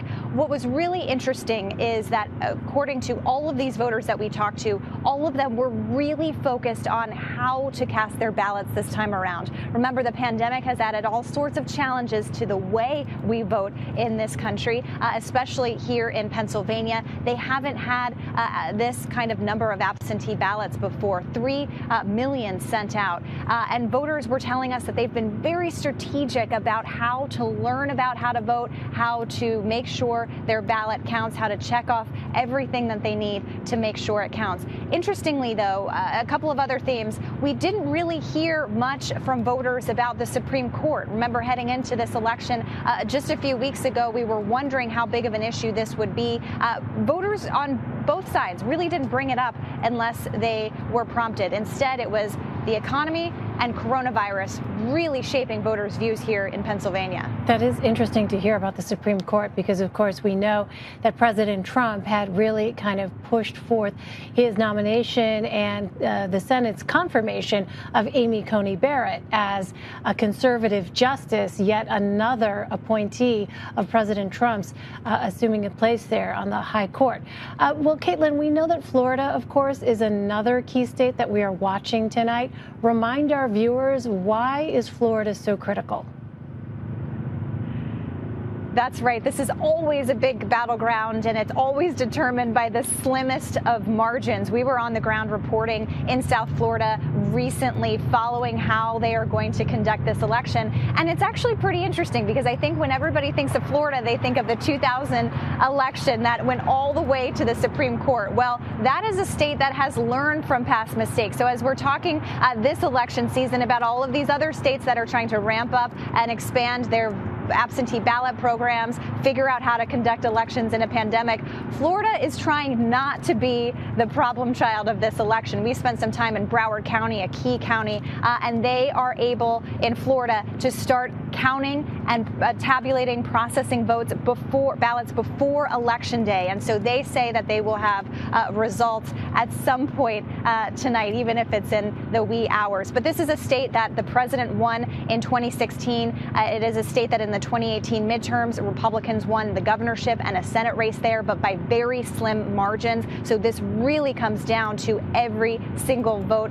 counting in that state. And remember, if it is within a half percentage point, there is an automatic recount. All right, Caitlin Huey-Burns in the battleground state of Pennsylvania. Thank you so much, Caitlin. See you in a little bit, I'm sure, as they continue their count. All right, this election carries a lot of weight for Americans, and for some, reproductive rights are among their top issues. With new conservative judge Amy Coney Barrett seated at the Supreme Court, some were concerned that Roe v. Wade could be in jeopardy. CBS News reporter Kate Smith joins me now. She's reported extensively on the issue of abortion rights. Kate, thanks very much for being with us. The candidates have vastly different positions when it comes to this issue. Remind us where they each stand.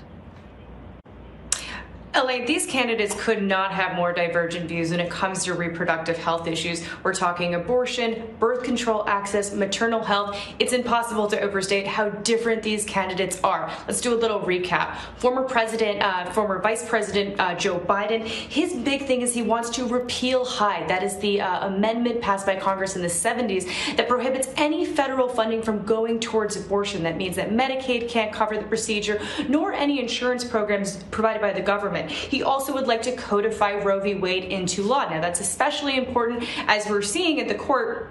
Roe may not be as secure as it once was. But to be honest, much of his platform has to do with repealing many of the actions that the Trump administration has taken to reduce access to abortion. Some of those things have included repealing funding towards Planned Parenthood, getting rid of, or I should say, expanding the different ways that employers cannot cover birth control on their plans. That's the birth control mandate from the ACA. And of course, Trump's biggest promise to voters when it comes to abortion are those Supreme Court judge picks. He's picked 3 so far in his term, and to give the court a solid 6-3 conservative majority. Now, what that means for people who, reproductive rights are their important election issue is that, Roe v. Wade is much less secure than it was when Trump was running in 2016. In 2016, it was more of a hypothetical that Roe v. Wade could be overturned. But as we are looking now in the courts, the cases that are coming through the court system, it is much more reality than it is hypothetical.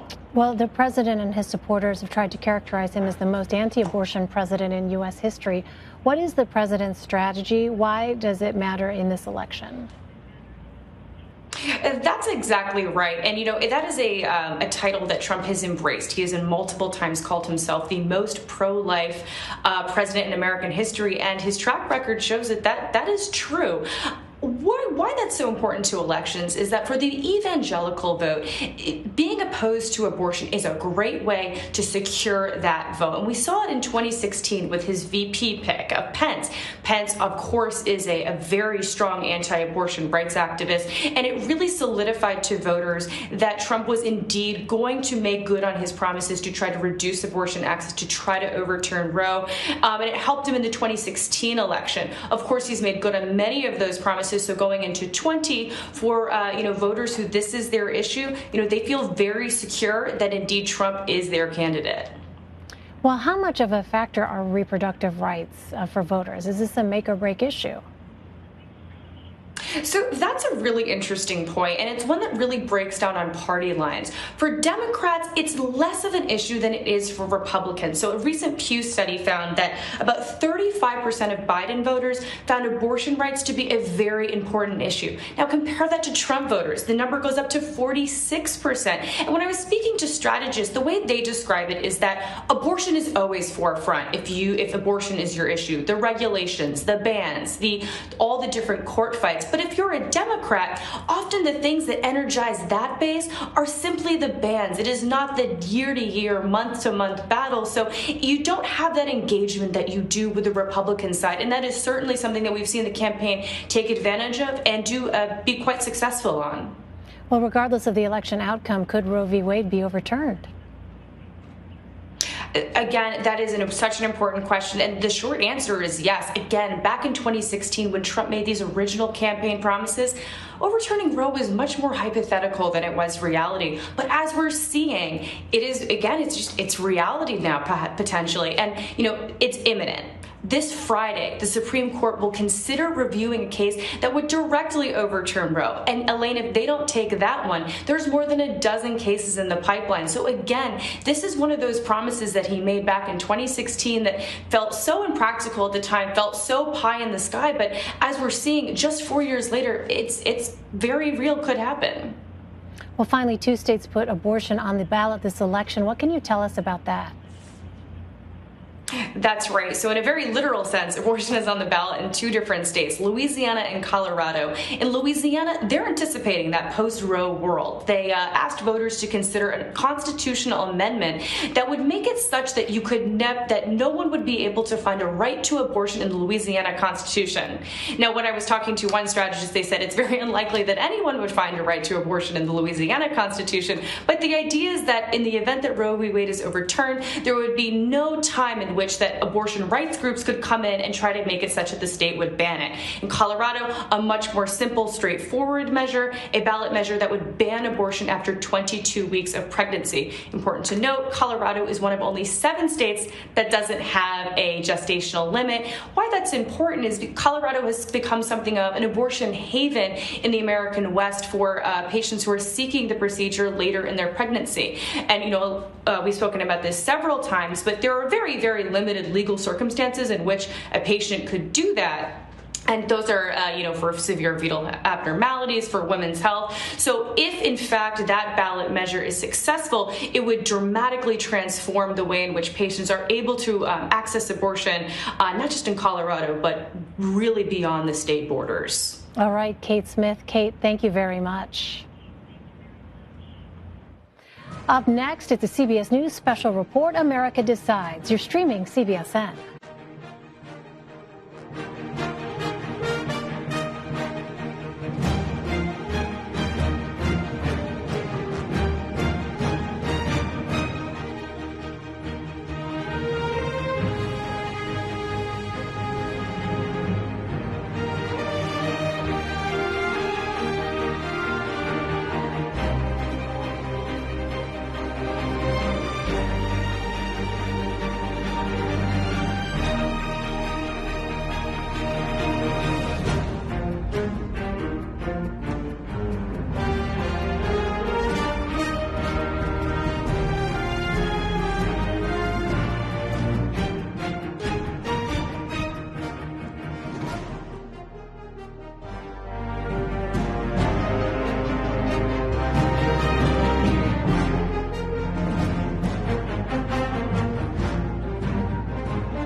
Welcome back to Times Square in New York and our CBS News election headquarters. I'm Norah O'Donnell, along with our powerhouse political team. It's almost 9 o'clock in the East, 6 o'clock in the West, and polls are closing in several battleground states, including Michigan, Wisconsin, Arizona. Polls are also closing in Minnesota, a state that the Trump campaign is hoping to turn red, but that found itself at the center of the debate about racial injustice when George Floyd was killed there this summer. Texas is also closing. It's a state the Democrats are dreaming of turning blue again, even as the Republican leaders of that state repeatedly challenged attempts to expand voting there ahead of the pandemic. Counting is underway in more than 40 states, and results pouring in here at our election center, and we're just starting to get that picture. Just how tight the race is. All the battleground states closing at this hour have faced stunning increases in coronavirus infections and are all struggling with job losses. So also we'll see how those issues are affecting the vote tonight. At this hour, CBS News is able to project that Minnesota is leaning toward Joe Biden. That is significant. As a state that the Trump campaign had hoped to flip. And Arizona, Michigan, Wisconsin, and Texas, all toss-ups at this hour. When was that? As for the other 9 states where polls have just closed, CBS News is able to project that Joe Biden has won New York State. And CBS News is prepared to categorize New Mexico as likely for Biden. And President Trump is likely to win Kansas, Louisiana, Nebraska, North Dakota, South Dakota, and Wyoming. New York, a winner there for Joe Biden. There is a look at the whole map. Let's check in with our elections director, Anthony Salvanto. Anthony. Hey there, let me show you a couple of states we're watching here, the toss-ups that everybody is trying to figure out here at the decision desk. First, North Carolina, still a toss-up. Joe Biden up in the counted vote. And if I turn on what we're running for our decision models, that is where the trend lines are headed, that stays at a Joe Biden lead. Now, one of the things that would keep you from projecting this is if I show you the remaining vote, President Trump only needs, in our computations, 55% of what's outstanding to catch up and tie Joe Biden. So that's not enough. That's not a wide enough lead yet for Joe Biden. And 74% of the vote is in, so you've got about a quarter still left. So a lot more to come there in North Carolina. The other thing I want to show you is Texas. Now, they're starting to count. They've been counting for a while. Right now, it is very, very close, 49-9 to 48-8. For Joe Biden. Democrats really ran up a lead in the early vote, but we see Republicans catching up in the Election Day vote. It's the same story that's been going on. I'll do the same thing. I'm going to show you our decision desk models. The president actually takes an edge when we add in what we expect to get from all of the rural counties around Texas, which are reliably, heavily Republican. That bodes well for the president. But Anthony, put it right back to what is the current vote tally at this hour, not the sort of projection. It's incredible, Ed, to see how close the Lone Star is. I grew up in Texas. And the Texas you grew up in is not the Texas of today, and that is why it is a toss-up now. And when was the last time Texas was a toss-up? 1976, I believe, was the last time a Democrat won it, and Jimmy Carter did it. And here we are tonight having a serious, potentially, conversation about a Democrat winning the state, or at least keeping it close. Yeah. Remember, Democrats will say, even if they don't win the state of Texas tonight, they're going to win congressional seats, and they're going to win a lot of local races, and they're going to turn that state purple, meaning that come 2024 at least, we may be talking But the fact that it's so close says something, doesn't it, John? I mean, who would think that Texas would even be in this conversation? Well, and the turnout has been astronomical in Texas. More people voted early than voted the entire time in 2016. And looking at some of these counties, Collin County, there's 130,000 more voters in just that one county than there were last time.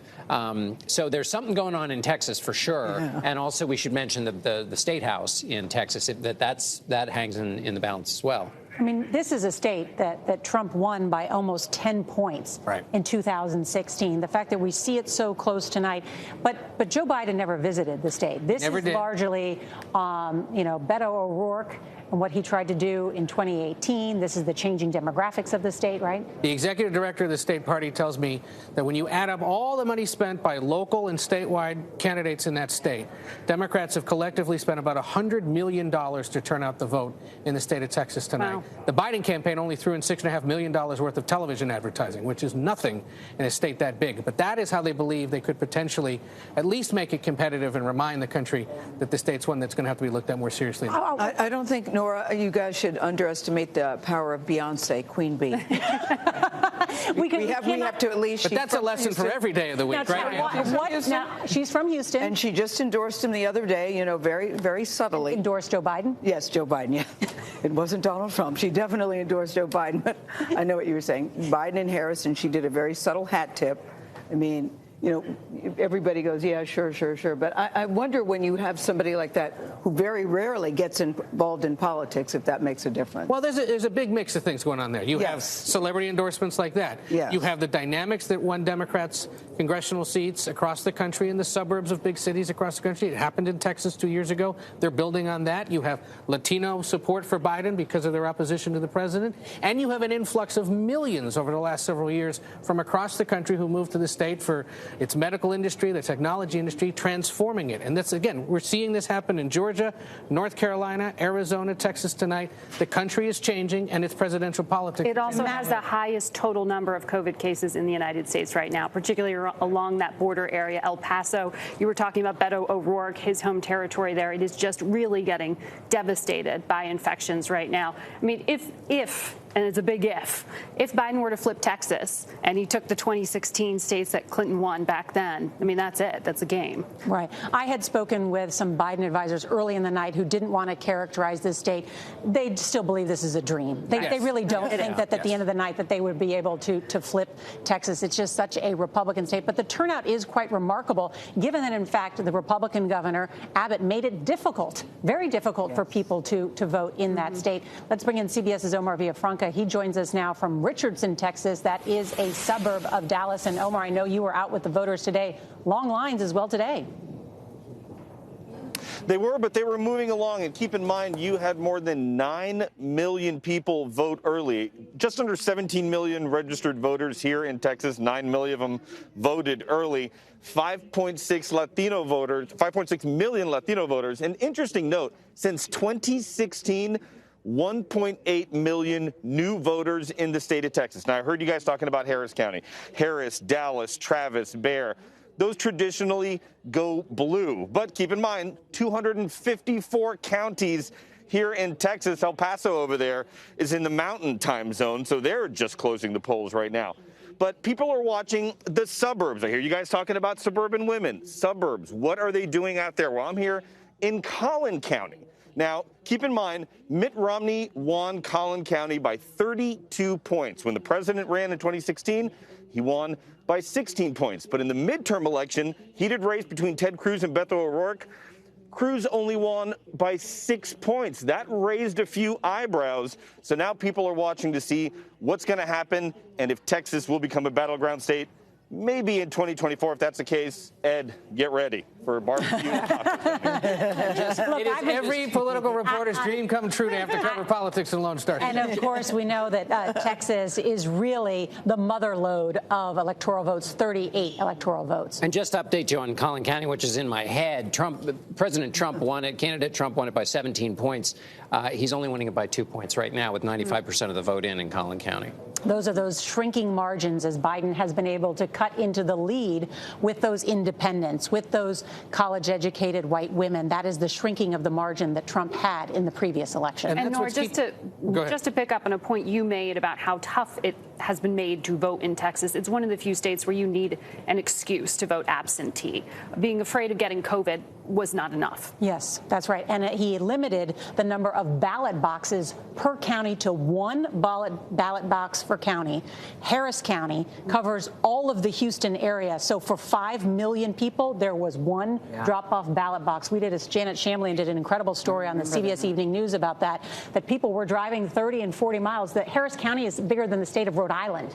So people were driving that far just to drop off their ballot. It's a reminder, though, this election, we talked about how much matters. We've seen people say my vote is one of the most important things I can do. I can control that, and I want my voice to be heard. And that's one of the messages of tonight. Whatever happens, the people have turned out and have worked very hard to vote in a way they haven't maybe in any of our lifetimes. One of the things we should point out at 9 p.m. Eastern, 6 in the West, the fact that so many states remain white right now, that is not, normal year, non-pandemic year, you'd see a few more of those states up on the board. They're toss-ups, that's right. They haven't been called. That's partly because we're looking at a more competitive horse race between the president and the former vice president, but also because the pandemic is making it harder to count ballots in a lot of these states, or at least it's slowing the process a bit. But the fact that several of those states along the East Coast and now in the Midwest, the fact that they can't be called yet is a reminder of that. Yeah, we talk about the changing America. We want to bring in CBS News contributor Maria Elena Salinas because, Maria Elena, Texas, it's got a huge Latino population. That's right, Nora. Almost 1 in 3 voters in Texas is Latino, 5.6 million in all. But turnout in this group has usually been very low. Only 40% of Latinos voted in Texas in 2016. But that's not the case this year. There's 2 million Latinos that voted early in Texas, driven mostly by young and first-time voters. That's a 25% increase from 2016. And that's just the early voting. 60% of them are supporting Biden. So, what's bringing them out? Well, President Trump is a lightning rod for many in Texas. They're particularly turned off by the president's anti-immigrant rhetoric and his policies like family separations and limits on legal immigration. There's also that mass shooting targeted Mexicans at the Walmart in El Paso where 23 people were killed. And then there's the coronavirus, like Margaret mentioned, which is decimating border cities like El Paso and Rio Grande Valley. El Paso is in a state of emergency right now with morgues running out of space. So as far as Texas, Latinos who support the president, the biggest issues for them are law and order and the economy. So if Texas does turn blue, if it does, let's see if the Latino vote has something to do with that. All right, Maria Elena Salinas, thank you. And CBS News projects at this hour that President Trump has won the state of Arkansas. Also, CBS News projects Joe Biden has won the state of New Jersey. Coming up, Major Garrett has new details on those independent voters and a big change from 2016. You're watching CBS News 2020, America Decides.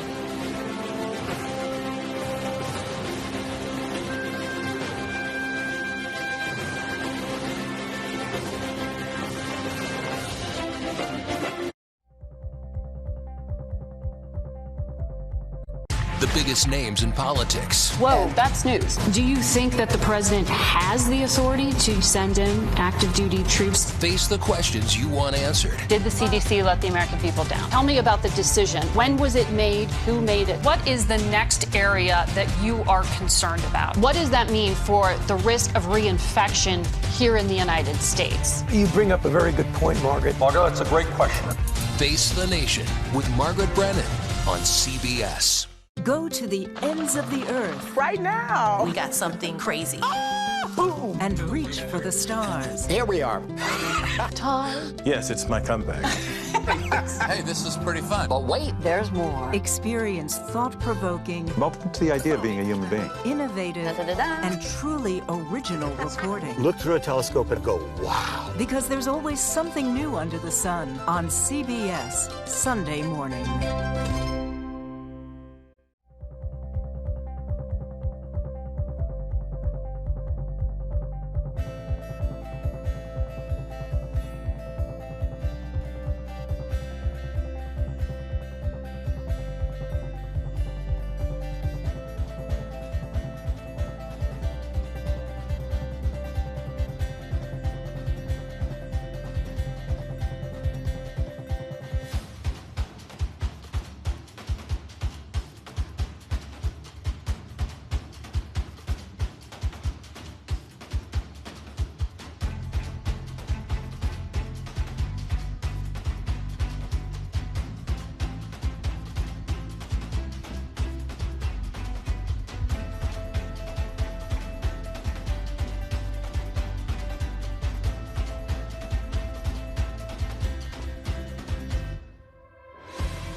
Hi, everyone. I'm Elaine Quijano. Thank you for joining us on Election Day 2020. It is about 9:15 here on the East Coast, and polls have now closed in more than half the country. Polls closed this hour in 14 states, including the battleground states of Arizona, Texas, Michigan, Minnesota, and Wisconsin. We have learned, per a senior Trump campaign official, that President Trump will speak tonight from the East Room. Quote, even if it's not to declare victory, he needs to set the narrative, end quote. The 9 o'clock hour is a critical one for both President Trump and Joe Biden. 156 electoral votes are up for grabs this year and could start to give one of the candidates a glimpse at victory. CBS News projects President Trump will win Arkansas, Indiana, Kentucky, Tennessee, Oklahoma, and West Virginia. Joe Biden is projected to win New York, Vermont, Massachusetts, Delaware, Connecticut, Maryland, and Washington, D.C. But regardless of the winner, the 2020 election is already one for the history books. More than 101 million people voted early this election. That's more than 73% of the total turnout for 2016. But we may still not know a winner tonight. That's because some states like Wisconsin did not start counting their mail-in ballots until today. Let's bring in our election night panel, Caitlin Huey-Burns, Leslie Sanchez, and Joel Payne. Caitlin is CBSN's political reporter and joins us from Philadelphia. Leslie is a CBS News political analyst, and Joel is a CBS News political contributor and Democratic strategist. Leslie and Joel are both joining us from Washington.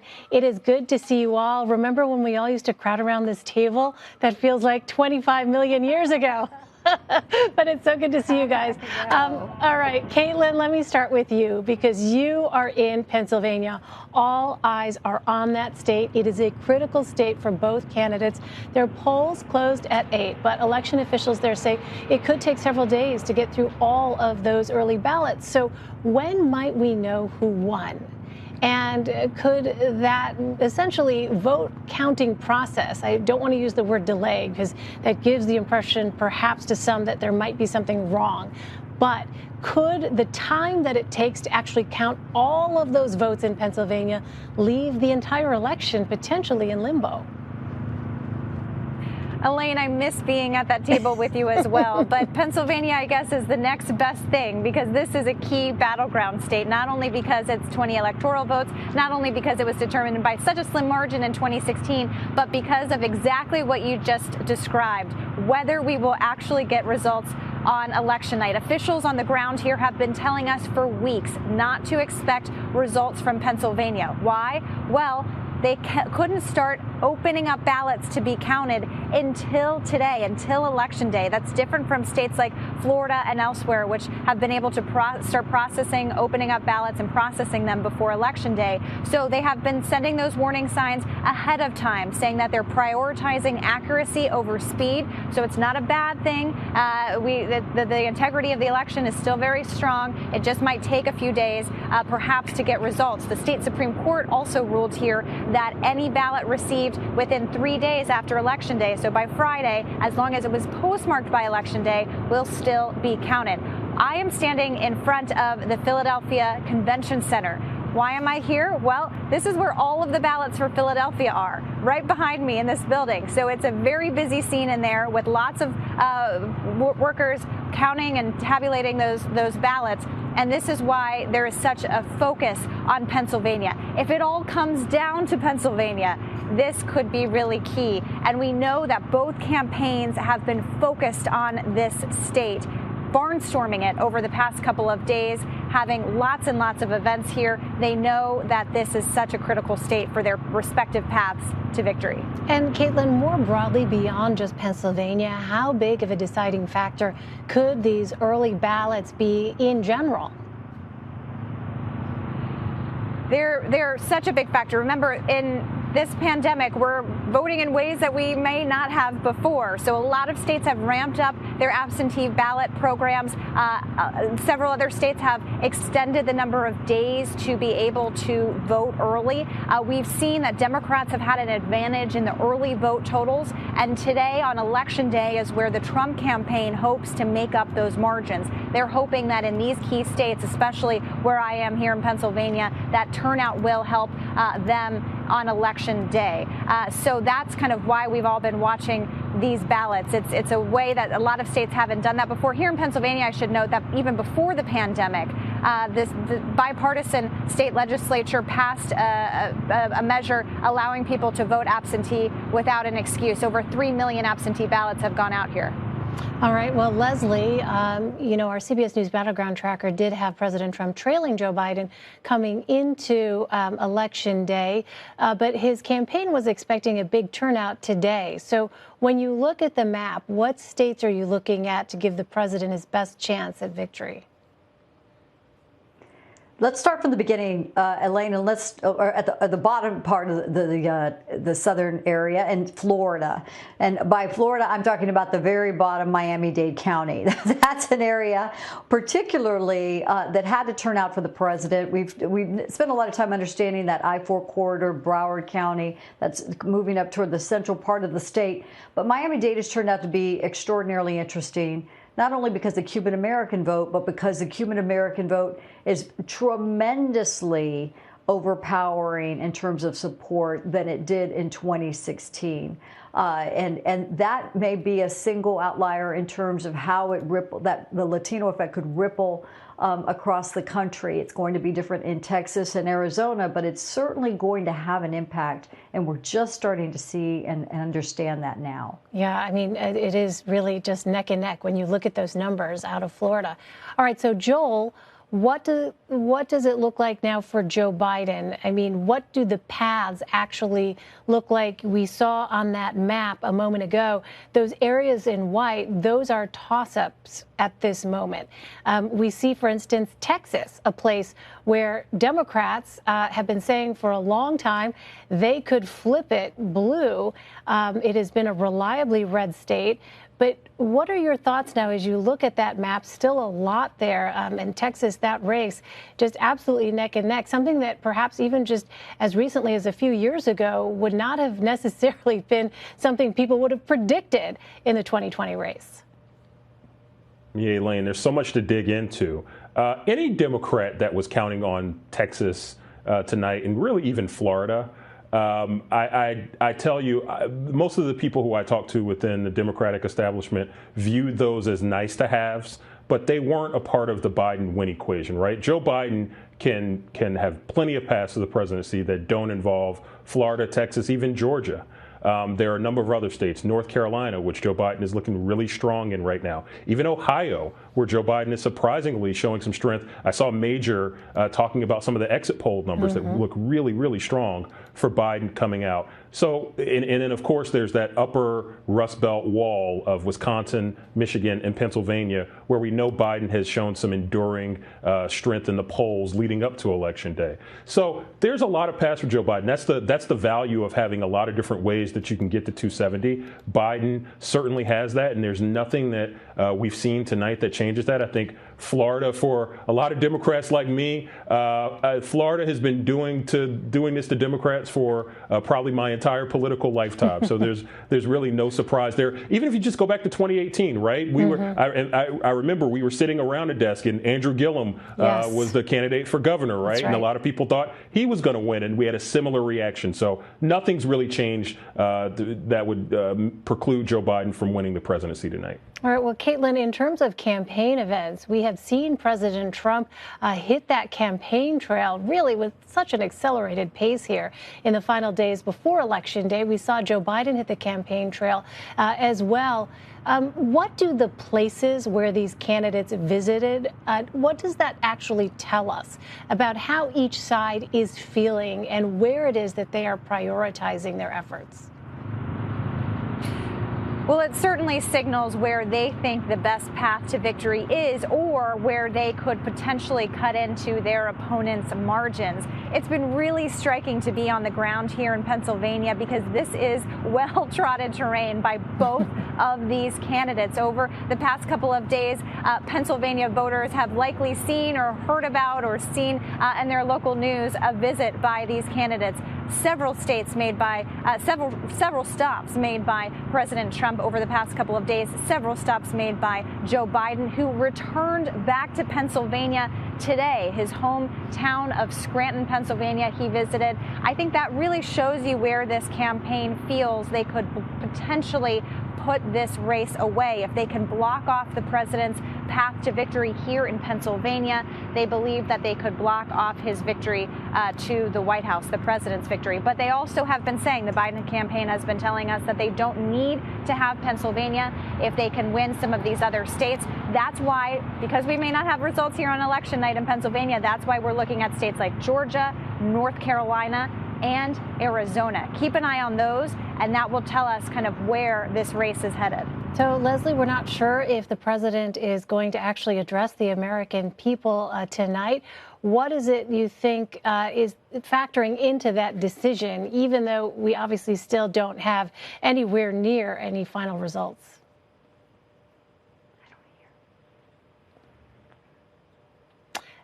Leslie, can you hear me? All right, I think we've lost our audio connection with Leslie. So, Caitlin, very quickly in our final minute here. So there are legal challenges that are expected here on both sides, right? Both of these campaigns have been preparing for that. Absolutely. Both teams have a team of lawyers, and that's not out of the ordinary. But again, if it comes down to a state like where I am, where they're going to be potentially scrutinizing every ballot, that's where these legal challenges could come. The state Supreme Court here said that ballots can be accepted up to 3 days after Election Day, as long as they're postmarked by Election Day. Remember, that went up to the Supreme Court. The Supreme Court kicked it back, but did not rule out potentially ruling on it after Election Day. So both campaigns teamed up to fight for every single vote if it comes down to it. All right, Caitlin Huey-Burns, Leslie Sanchez, and Joel Payne, thank you all for joining us tonight. We are going to take a short break, but now is a good time to remind you can stay up to date by downloading our CBS News app. Stay with us. You're streaming CBSN. CBS News, always on.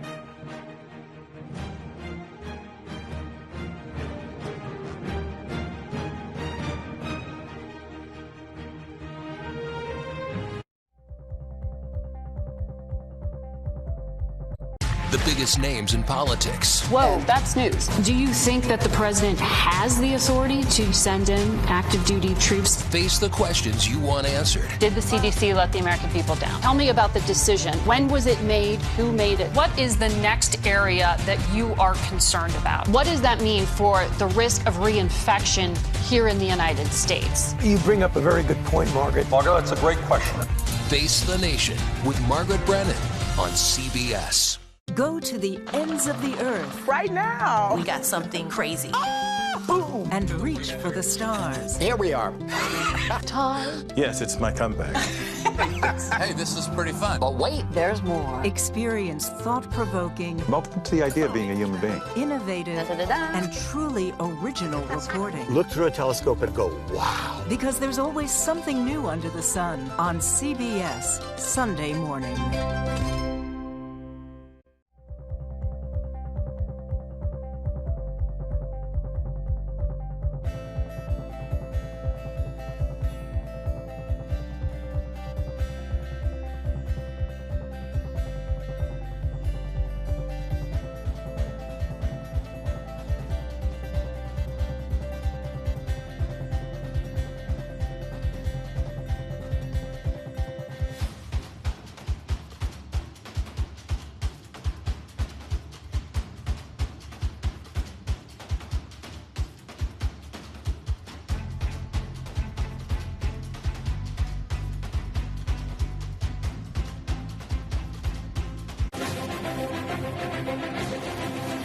CBS News projects Joe Biden has won the state of Colorado.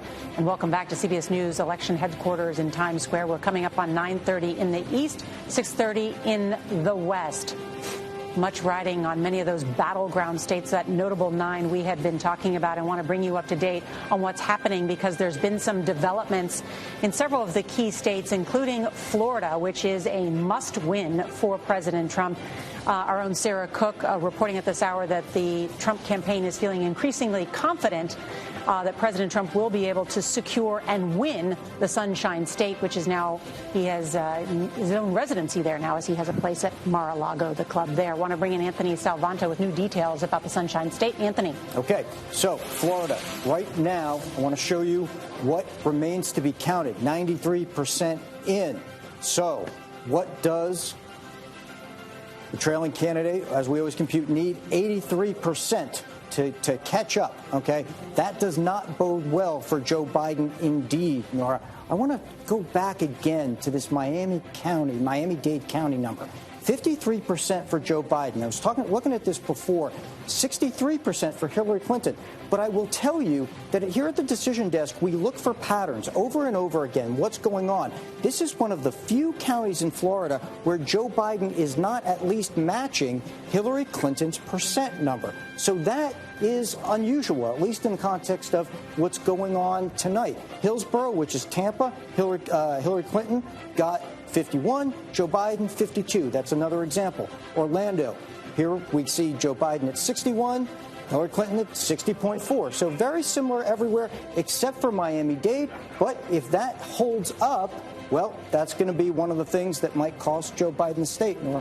All right, let's talk about North Carolina, another state where the Biden campaign had made a run in what is a traditionally Republican state where Barack Obama had won in 2008 by a very slim margin. Where does it stand now? Yeah, so the first thing you always want to look at is, here's your raw vote, Joe Biden with a narrow lead. Here's what's counted so far, 80% of the vote. But the thing that's really interesting here is that so far we are breaking out the Election Day vote and the early vote. And I can tell you that the Election Day vote is running 69 to 30 for the president. Wow. And the early vote was going 53 to 46 for Joe Biden. So it's really that split that defines this as much as any geography. And then the question remains, what portion of this outstanding vote is either early or Election Day? Can I just pause you? I can probably tell you who will win. Can I pause you right there? Yeah. Because on our conversations with people close to the Biden campaign, they had said, well, we've built up such a lead with all these early and absentee ballots. Donald Trump would have to win 60% of the vote on today. And it looks like that they are, that the Trump campaign is. That's exactly right. You know, when you say that, he'd have to win 60%. It feels like a big number.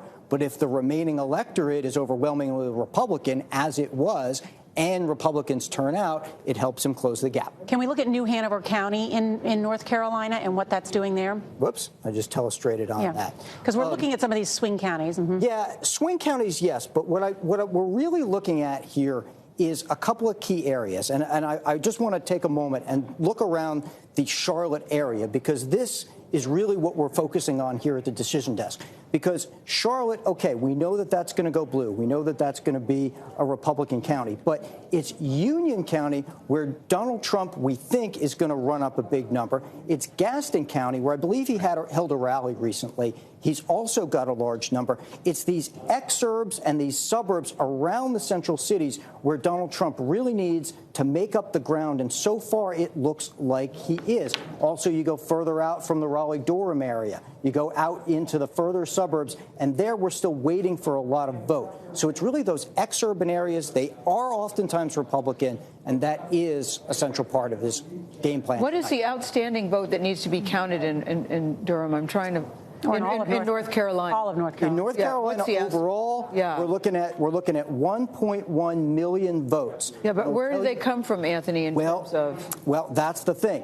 There are a few places where the counties haven't quite finished. So let me take, for example, a couple of blue counties, right? Raleigh, which is a big one. The outstanding vote there, well, 117,000 ballots. That could accrue to Joe Biden. So that's part of the model when I overlay that. having said that, though, we look at some of those larger counties that are more Republican, and you're going to see a lot of outstanding vote, 131,000 votes in a place like Union County, and that could accrue to the president. It's one reason why we couldn't call the race right now. Okay. And I think go ahead.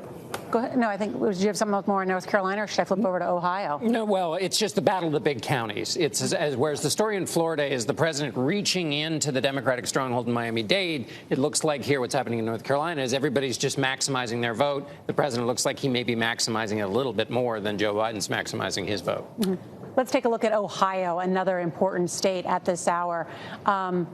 Okay. And I understand, look, we just have just over half of the vote in, but according to our exit polls, and help me out here as I pull this up, Joe Biden was actually doing well with some non-college educated white men in the state of Ohio, I believe.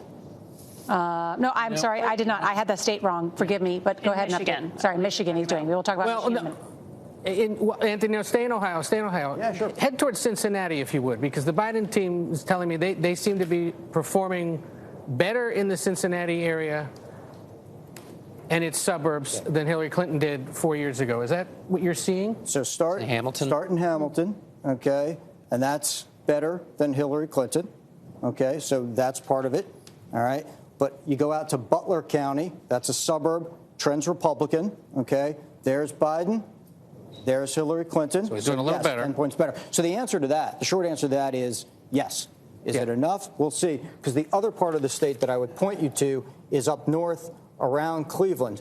And it's these areas up around Cleveland. I'm going to show you a kaleidoscope of red and blue, the way that is trending right now. You know, Joe Biden doing okay, but maybe not. I love politics, but this is getting a little in the weeds, so maybe broaden us back out, John. Well, the only thing I would say is that in all these counties, in Hamilton, Cuyahoga, there's only 50-some-odd% in, right? And does that take us back to our early vote versus day of vote storyline from the evening? It does indeed. It does indeed. So like Cuyahoga, for example, 52% in, still over 300,000 votes left to count. And that's really the way you do the math right now. What's remaining and what does a trailing candidate need to catch up?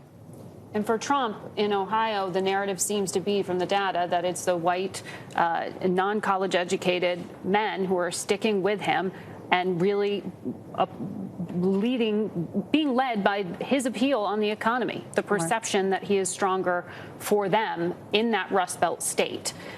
It may be a perception, given that many of the trade deals he promised over the past 4 years were only partially delivered on. Right? He got the new North American free trade deal, but anything outstanding with China, he hasn't delivered on. But it's the promise, and it's something Joe Biden had hoped to eat away at. We've got some exit polls coming up from the states of Ohio and Michigan that's going to tell us how many of these voters are breaking. Coming up, we'll update the state of the race. You're watching CBS News 2020, America Decides.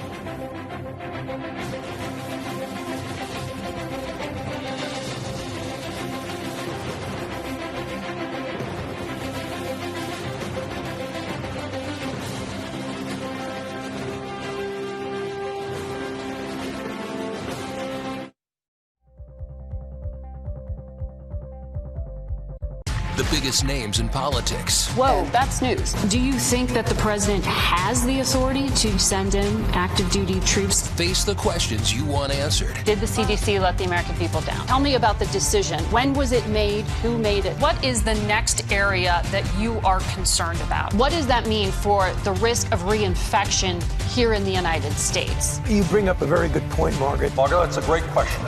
Face the Nation with Margaret Brennan on CBS. Go to the ends of the earth. Right now. We got something crazy. And reach for the stars. Here we are. Time. Yes, it's my comeback. Hey, this is pretty fun. But wait, there's more. Experience thought-provoking, Welcome to the idea of being a human being. innovative, and truly original reporting. Look through a telescope and go, wow. Because there's always something new under the sun on CBS Sunday morning.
everyone. I'm Elaine Quijano. Welcome back to our election night coverage. Polls have started closing in dozens of states as Americans await the results of the 2020 election.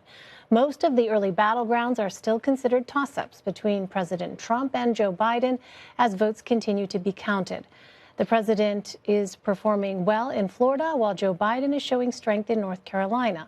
All eyes are on the Midwest and Pennsylvania, which are crucial to both candidates' paths to victory.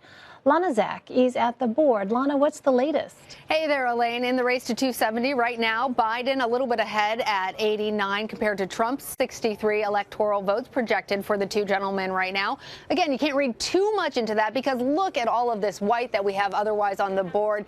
So many swing states potentially that both of the candidates have been really wooing. And one thing that's particularly interesting is that Minnesota is now a leaning Biden state. That's important, obviously, because that's one of the states that went away from Hillary Clinton, that had gone for Biden, Obama in the last couple of elections, that they have been trying so hard to woo back. So the fact that it's now leaning towards Biden is a big deal. Now, the other thing that's very important to the Democrats and the Republicans tonight is not just this big board in the presidential race, but it's the Senate race. As you know, Democrats are trying to win the Senate. They're defending less seats as incumbents, so that helps them out a little bit. Republicans right now a little bit ahead in that count.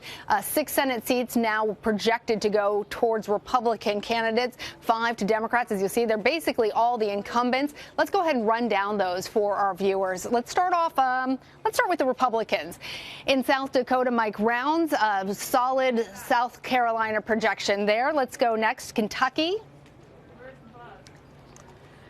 Mitch McConnell looks like is assured of his seat there. And what's interesting about this is obviously Mitch McConnell trying to maintain his position as majority leader. So we know at least he's going to be seated in the Senate. It looks like whether or not he's able to still control the Senate is still a question. In Oklahoma, Senator Jim Inhofe looks to be the projected winner there. In Tennessee, we got Bill Hagerty. In West Virginia, Shelley Moore Capito. And in Arkansas, Tom Cotton holding on to his seat. On the Democratic side, we have New Hampshire, Jeanne Shaheen. In Massachusetts, Ed Markey, who was in a very tough primary battle, as you know, assured of his Senate seat there. In Delaware, Chris Coons, our projected winner, holding on to his seat there. In New Jersey, Cory Booker also looking to maintain his seat. And finally, the one that just came in right now, do we have that control room? Nope, we do not have that yet. But we're going to be watching it. As you know, it's all a fluid situation. It definitely is. Lana Zach, thank you so much for taking us through some of the data tonight. We're going to check back with you throughout the course of the evening. Now, in the battle for the Senate, we want to let our viewers know who are keeping close track of that. I'm sorry, control room, say it again. Okay, there we have it. So CBS News projects that John Hickenlooper is the winner, a Democrat, for that Senate seat in Colorado. Now, why does that matter? Because we know, of course, as Lana's just pointed out, there is a question about whether or not Democrats will be able to, whether Republicans will be able to retain control over the Senate and whether Democrats will be able to flip it. So here now you have John Hickenlooper, the winner in Colorado. So we're going to continue to bring you CBS News projections as they come in. Meantime, the coronavirus pandemic did not deter millions of Americans from showing up to the polls in person today to cast their ballots. Many voters were met with long lines, technical issues, and even some misinformation. But the country is still on course to set a record for highest voter turnout in more than a century. For more on this, we have our team of CBS News campaign reporters on the ground. Zach Hudak joins us from Pittsburgh, Pennsylvania. Adam Brewster Foster is in Grosse Pointe Park, Michigan, and Lecrae Mitchell is in Tampa, Florida. Do we have you? I don't see you yet, but Zach, if you can hear me, I want to start with you there in Pittsburgh. As we know, Pennsylvania is a key state, there you are, for both Biden and Trump. Millions of residents have already voted there by mail. What have people been saying about why they chose to vote in person rather than by mail? Well, Elaine, I've been at a lot of Trump rallies recently because he has been here quite a lot recently. Yeah. And I've talked to, a few hundred voters between all of them, I would say. I've asked every one of them, will they vote in person? Will they vote by mail?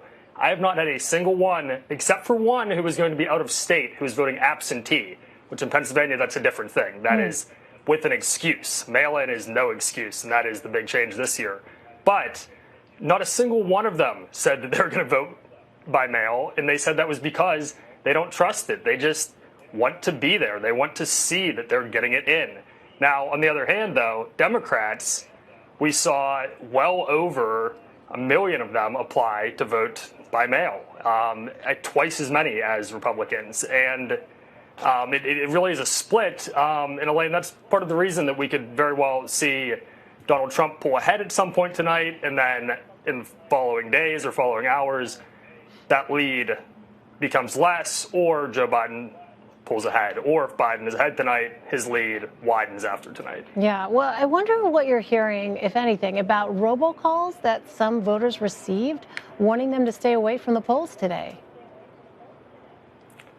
I have not heard about the robocalls, Elaine, but what is happening rapidly here, in fact, like just before we started talking, is court challenges.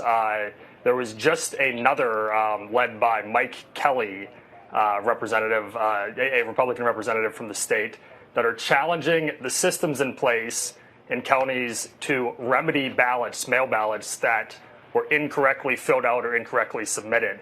This is the second Republican attempt today to make an equal protections claim that those ballots, that because all counties are not handling them exactly the same, none of them can be used.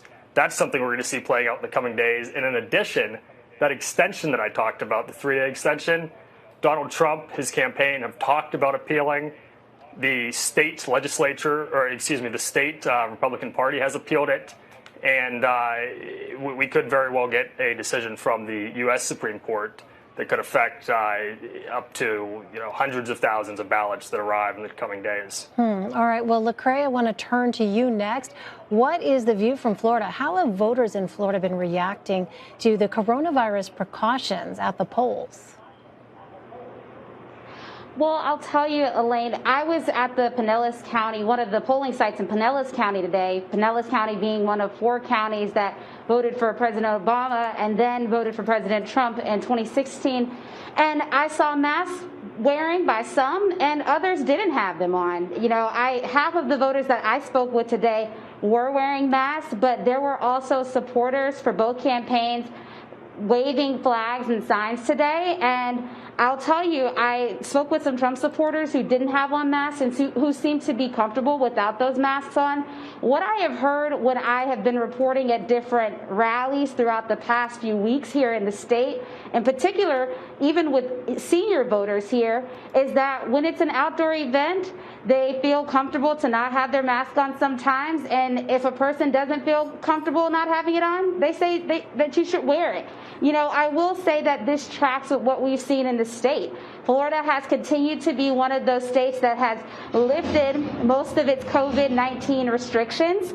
You saw at the end of September, Governor DeSantis sign an executive order that, for the most part, allowed a lot of different businesses and restaurants to get back to operation. And so what we've seen here in these past few weeks, even with this election, is that some people are comfortable not having it on. And we've seen that in rallies, like I said, but also at polling sites like the one that I was at today. And Lecrae, you say that you were there in Pinellas County in Florida today. What are you hearing about returns there? So I'll tell you, it was interesting talking to both Trump supporters and Biden supporters because obviously, they both think that their candidate is going to take this state. And I'll tell you, this is a state that is known for elections that have narrow margins. And what we saw in 2016 is that President Trump won the state by just over 1%, or 112,000 votes. When President Obama won the state, he won the state twice, but both times within, less than 3%. And so this is a state where margins matter. And what we heard from Trump supporters today is that he has this in the bag. And what Biden supporters say is that they hope that he's gonna fare well. This is what we do know. Early this morning, there were 9 million votes that had already been cast in this state, where 14.4 million people are registered to vote. We also know that the president spent a lot of time here this year, 16 visits to the state throughout the year. And so this was a state that he knew he needed to do well in, and this is a state where he spent a lot of time and money. Both campaigns, by our analysis within the political unit, both campaigns spent more money in Florida than in any other state in advertising. And so this is a state that has remained important throughout this election, and we'll see tonight how things shake out. Well, Adam, I want to turn to you. Michigan, as you know, we've talked about this many times, is of great interest for many reasons, but it's one of 21 states to allow same-day voter registration. Now, this wasn't possible in 2016, but how is same-day registration impacting this election? Well, we'll see how it shakes out. The Secretary of State's office, on the last call that they did tonight with reporters, said more than 24,000 people registered today. And that can be people adjusting their registration if you moved within the past few years. But we saw that number climb in the later hours of the day, something we also saw back in March during the presidential primary when a bunch of college kids showed up to register to vote in the final hours of that day. Secretary of State said today Detroit, of course the biggest city in the state, had the most same-day registrants. Ann Arbor, a large college town, had a number. They were the second highest. Grand Rapids, Lansing, and Kalamazoo were up there. We'll see where those late breakers go, whether it was new people, whether it was young people. We don't quite know yet. But either way, a lot of people deciding today, and some of them late in the day, that it was time to finally get off the couch and get out there and register to vote and cast their ballot. Okay, so with all that said, how long do officials think it will take to count? Well, the Secretary of State in Michigan has said for a while, we think it could take until Friday to count every last vote in Michigan. That's because Michigan is having record absentee voting, just like we've seen in every other state, essentially throughout the country this year. And it's double what they saw in the August primary, which was the previous high. 3.24 million was the last update we had in terms of absentee ballots cast in the state of Michigan. And so clerks only got 10 hours yesterday if they were in big cities to get started on counting. That being said, the Secretary of State's office has been optimistic that things are going quite well. The Detroit City Clerk spoke a little while ago and seemed optimistic about how they are doing in the processing of absentee ballots. They processed about 120,000 of their ballots that they'd received of about 170,000. So things could be going faster and moving a little quicker than the Secretary of State had expected. She said things were moving efficiently. Her office said that it was just quite well. Oakland County, a major suburban county in Detroit. So we could get a better picture sooner than Friday, perhaps for every vote to be counted. Of course, depending on the margins, Elaine, we know this, it doesn't necessarily take every single vote to be counted to decide the presidential race. When you get down into school board races, county commissioner races, state legislative races, you might need to wait until every single last vote is counted. The tighter the margins is, the longer it may take to call Michigan at the presidential level. All right, let's bring into this conversation another campaign reporter, Alex Tin, joining us from Glendale, Arizona. So, Alex, what has Election Day been like there where you are? Well, the story in Arizona in some ways is not that different than the battleground states all around the country, and that's record turnout. Both record turnout before Election Day even happened. I mean, there were more voters that voted early here in the state of Arizona than the entire total of all the voters who cast ballots in Arizona in 2016. But that record turnout continued into today. We saw long lines all around the state, including right here in Maricopa County. This polling site, actually, that I'm behind, this polling site was supposed to close more than 1 hour ago, but there were hundreds of people waiting in line, and they wanted to cast their ballot. And because of this and all these other locations, we still have people waiting in line to cast their ballots right here in the state of Arizona, including right here behind me. Wow, so interesting. Now, Alex, we heard some reports in some states, including Arizona, that there were some technical hiccups at the polls. How much of an impact did those issues actually have, and how big of an issue were they actually? Well, it's hard to assess, how much exactly was that impact. But, when I was talking with some of the folks who were volunteering here behind me, the folks who were volunteering and telling people, stay in line, make sure your vote gets counted. Do you want any water? Are you getting thirsty? Those volunteers told me that there was an issue actually right here at this location with their ballot printer, and they think that contributed to the delays. But there are all kinds of other issues that have contributed to delays here in this state and in other neighboring states, including in nearby Nevada. Some of it is people just don't know that there are other polling sites with shorter lines. Another thing that happens, especially close to the end of the closing of polls, is that you get people who show up, they're ready to cast their ballot, they see that the line is long, but they're afraid of leaving the line because they fear that if they leave this line and go to another polling location, they won't get to that other polling location in time for that polling location to close.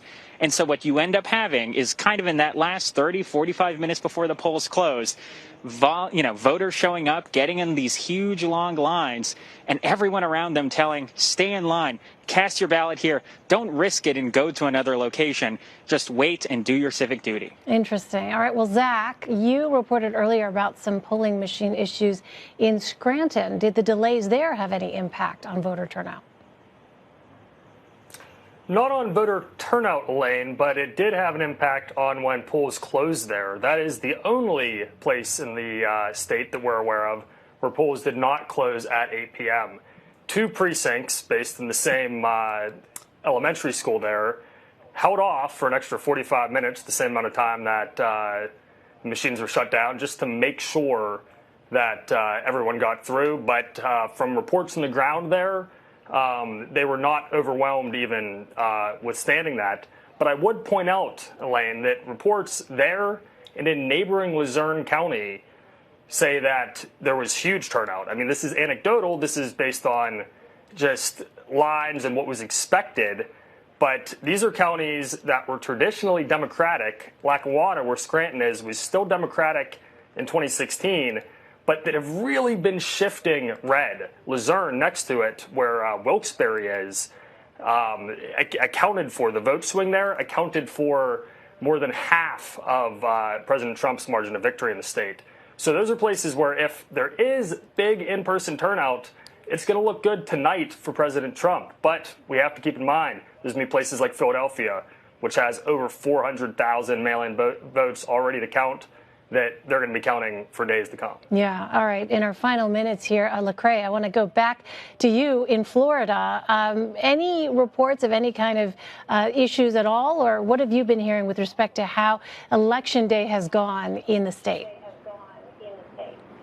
Well, earlier today, but one of the first briefings that Secretary of State Laurel M. Lee gave, she talked about how, for the most part, things were on track and things have been moving smoothly. What we've seen in the later part of the day here is that in Osceola County, for example, there has been a report of an internet outage that could cause a delay in when election results are announced. And so our CBS affiliate in Orlando has reported that. We are working to independently confirm ourselves.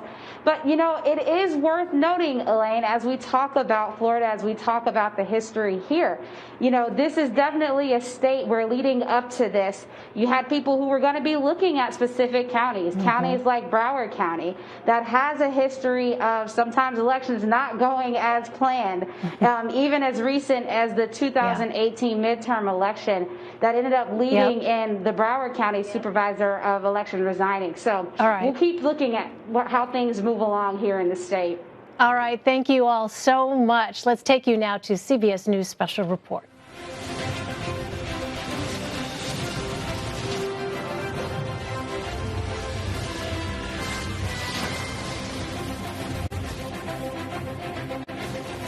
And welcome back to CBS News Election Headquarters in New York. It's coming up at 10 o'clock. in the East, 7 in the West. And in a matter of seconds, the polls will close in 4 more states, including Iowa. That is one of our notable 9, the states that could decide this election. Iowa has been reliably Republican. Biden came in 4th there in the primary, but the Biden campaign believes that the state of Iowa is in play. It is still too soon to tell which way the battleground states will break tonight, and control of the United States Senate still up for grabs. An exciting finish for an unprecedented election. More than 101 million Americans having cast their ballots today. So many big issues at stake: the economy and coronavirus. And at this hour, CBS News can report that Iowa joins a long list of toss-up states. I know. We wish we could tell you more. Utah is likely for President Trump. Montana is leaning toward the president. Nevada is leaning toward Biden. This is a race for 270 electoral votes. Right now, Joe Biden leads President Trump 89 to 72. And we now have a race update at this hour. Look as the map is starting to get filled in. Right now, CBS News is going to characterize Florida as leaning toward President Trump. Anthony Salvanto is going to explain why we're characterizing it that way. Okay, so the really Florida in some ways starts and ends right now in Miami-Dade. And the issue here is, for Joe Biden, that at 53% in this very large county where Democrats always need to do well, he's winning, but he's not winning by enough. If I compare that to what Hillary Clinton got in 2016, even as she lost the state, she got a lot more votes. So he's underperformed there. But what's really interesting is that it's one of the only counties where he has underperformed tonight. If you go county by county elsewhere and compare, let's say, Broward, right? Clinton 66, Biden 64. Okay, that's pretty comparable. Palm Beach 56, Clinton 56. So you see that pattern. Here at the desk, we look for those patterns, and that Miami-Dade is one outlier. But having said that, there's an awful lot of votes there. And so at this point, I would say Donald Trump certainly has an edge. You see the total vote there. And I'm going to do one more thing. I'm going to overlay our modeled estimate, which is what could happen if these trend lines continued, okay, and Donald Trump might still hold on. That's a modeled estimate that I'm giving you right now. So all of that points to a pretty good sign for Donald Trump in Florida right now. All right. And his panhandle counties are coming in a little stronger. Like Escambia, Anthony, is coming in a little better for Trump than it did last time. Yeah. So if Joe Biden is not doing well where his vote needs to come in, Donald Trump is doing a little bit better where his vote needs to come in. Right. So see there, you get 56. I'll go back to 2016, 58. So that's about tracking right there. But it's also, I've got to add this. You can go apples to apples from county to county in those comparisons, but you also want to look at the total vote, because there's going to be more votes cast in Florida tonight than there were in 2016. And I think a big part of that is going to be the Republican turnout, which has really surged on Election Day. And one of the things we're going back and forth on here is how much of what's outstanding is Election Day and how much of it is early. That's right. And real quick, just want to show everybody North Carolina right now, because it is razor thin in the Tar Heel state. Oh, look at that. Yep.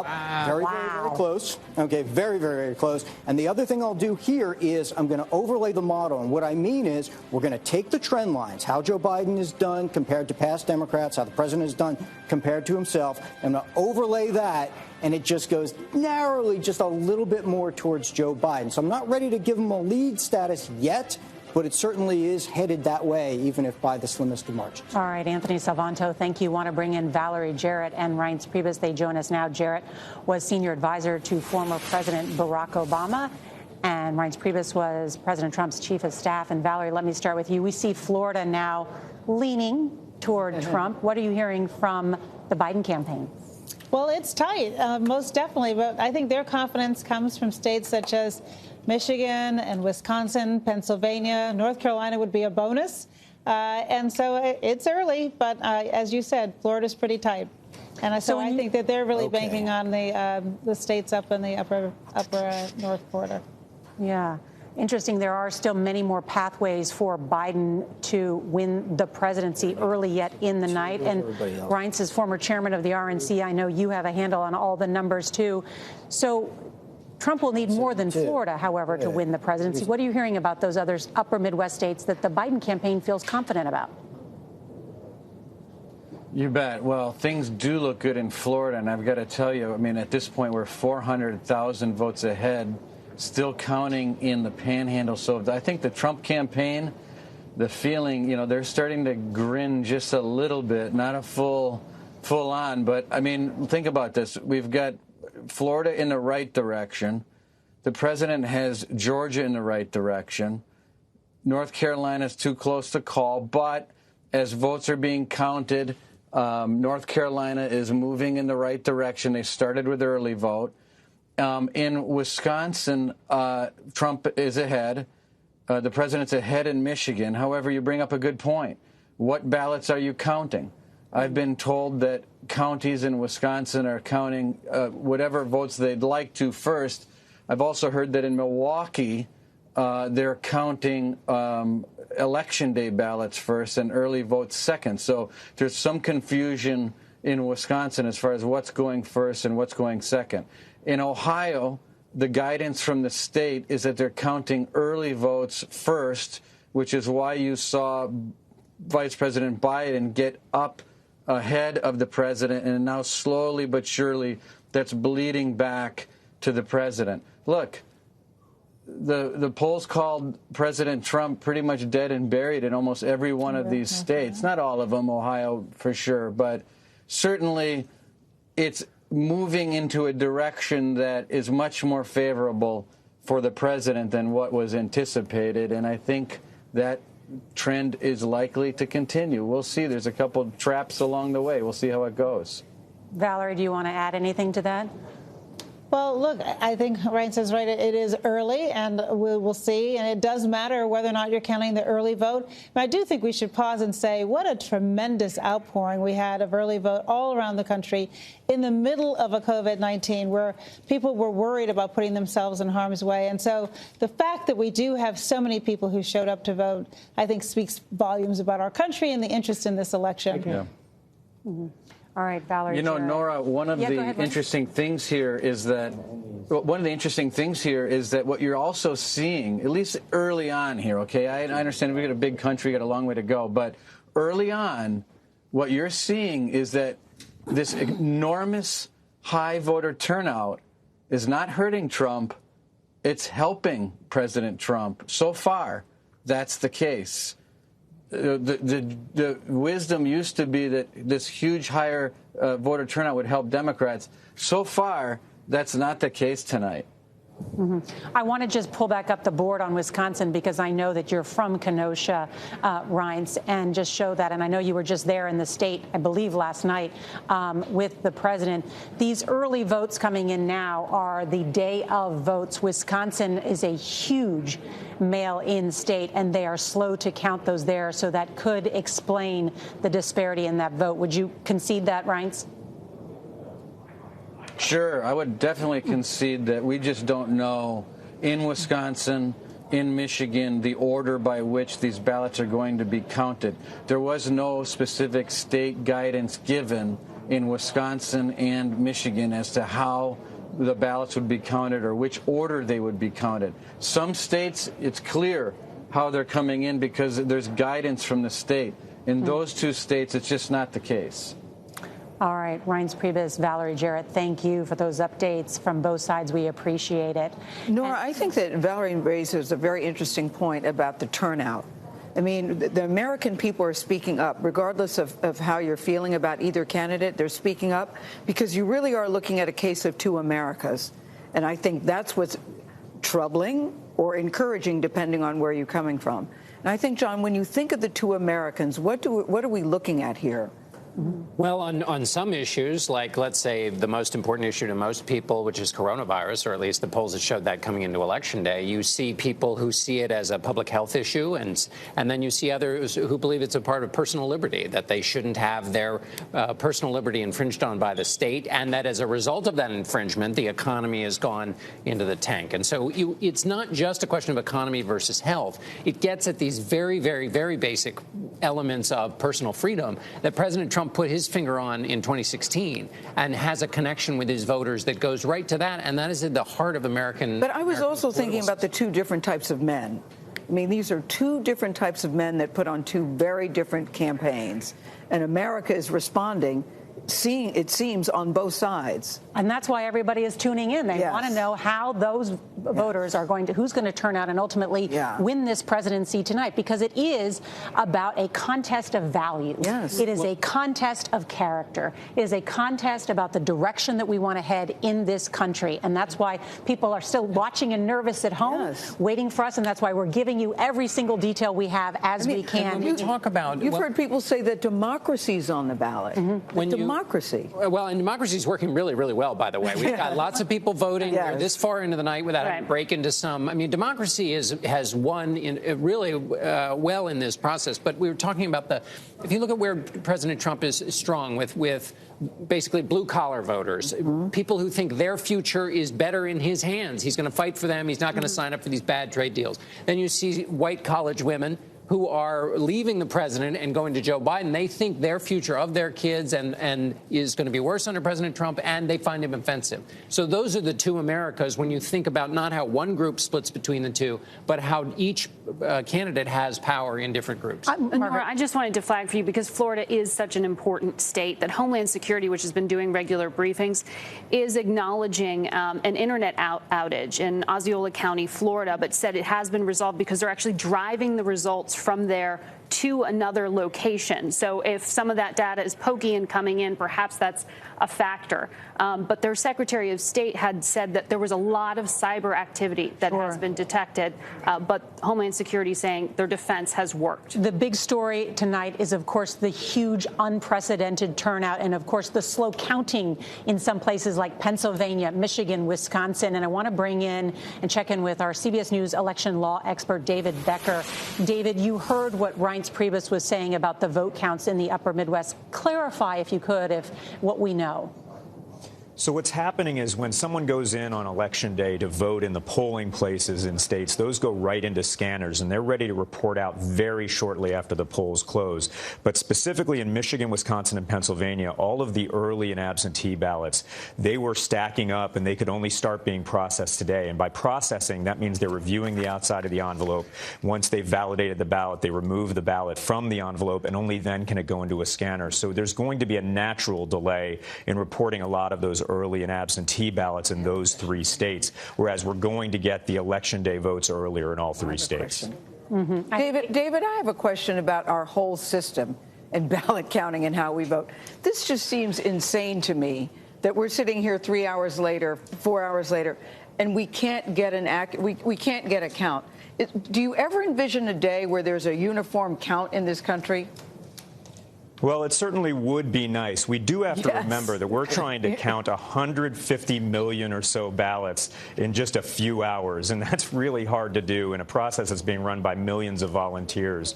But, you know, the advantage that states like Florida, for instance, have, and North Carolina, is that the laws in those states allow those ballots to be processed, the early and mail ballots to be processed prior to Election Day. So they were ready to go. We're going to get results, nearly complete results from those states tonight, whereas Michigan, Pennsylvania, and Wisconsin, they didn't have laws that were as flexible and amenable for election officials to process these earlier.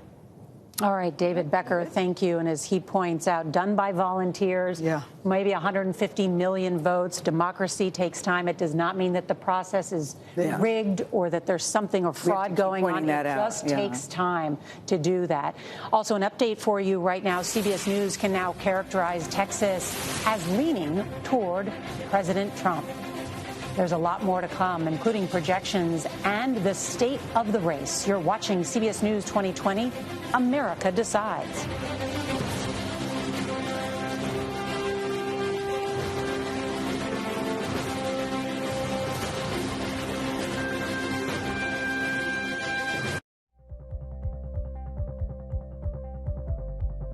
the biggest names in politics. Whoa, that's news. Do you think that the president has the authority to send in active duty troops? Face the questions you want answered. Did the CDC let the American people down? Tell me about the decision. When was it made? Who made it? What is the next area that you are concerned about? What does that mean for the risk of reinfection here in the United States? You bring up a very good point, Margaret. Margaret, that's a great question. Face the Nation with Margaret Brennan on CBS. Go to the ends of the earth. Right now. We got something crazy. And reach for the stars. Here we are. Time. Yes, it's my comeback. Hey, this is pretty fun. But wait, there's more. Experience thought-provoking, I'm open to the idea of being a human being. innovative, and truly original reporting. Look through a telescope and go, wow. Because there's always something new under the sun on CBS Sunday morning.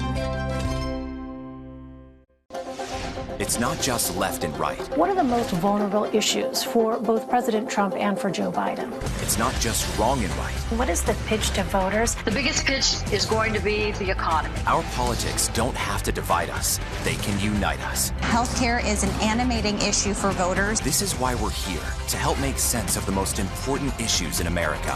Thank you for helping to bring clarity on election night. Watch Red and Blue, weeknights at 5 on CBSN.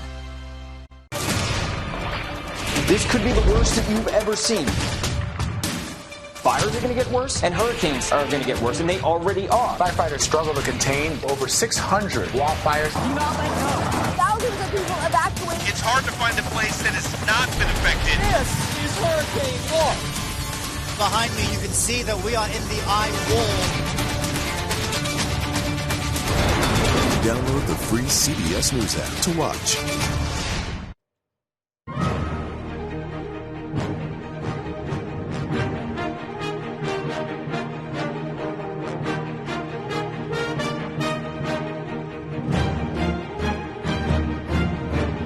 Hi, everyone. I'm Elaine Quijano. It's just past 10:15 p.m. here on the East Coast, and polling locations continue to close across the U.S. Polls closed in just 4 states this hour: Iowa, Montana, Nevada, and Utah.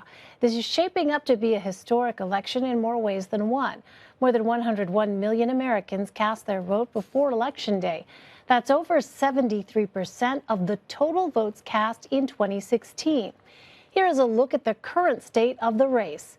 CBS News projects President Trump will win Alabama, North Dakota, and South Carolina, and that Joe Biden will win New Jersey, Connecticut, Maryland, and Colorado.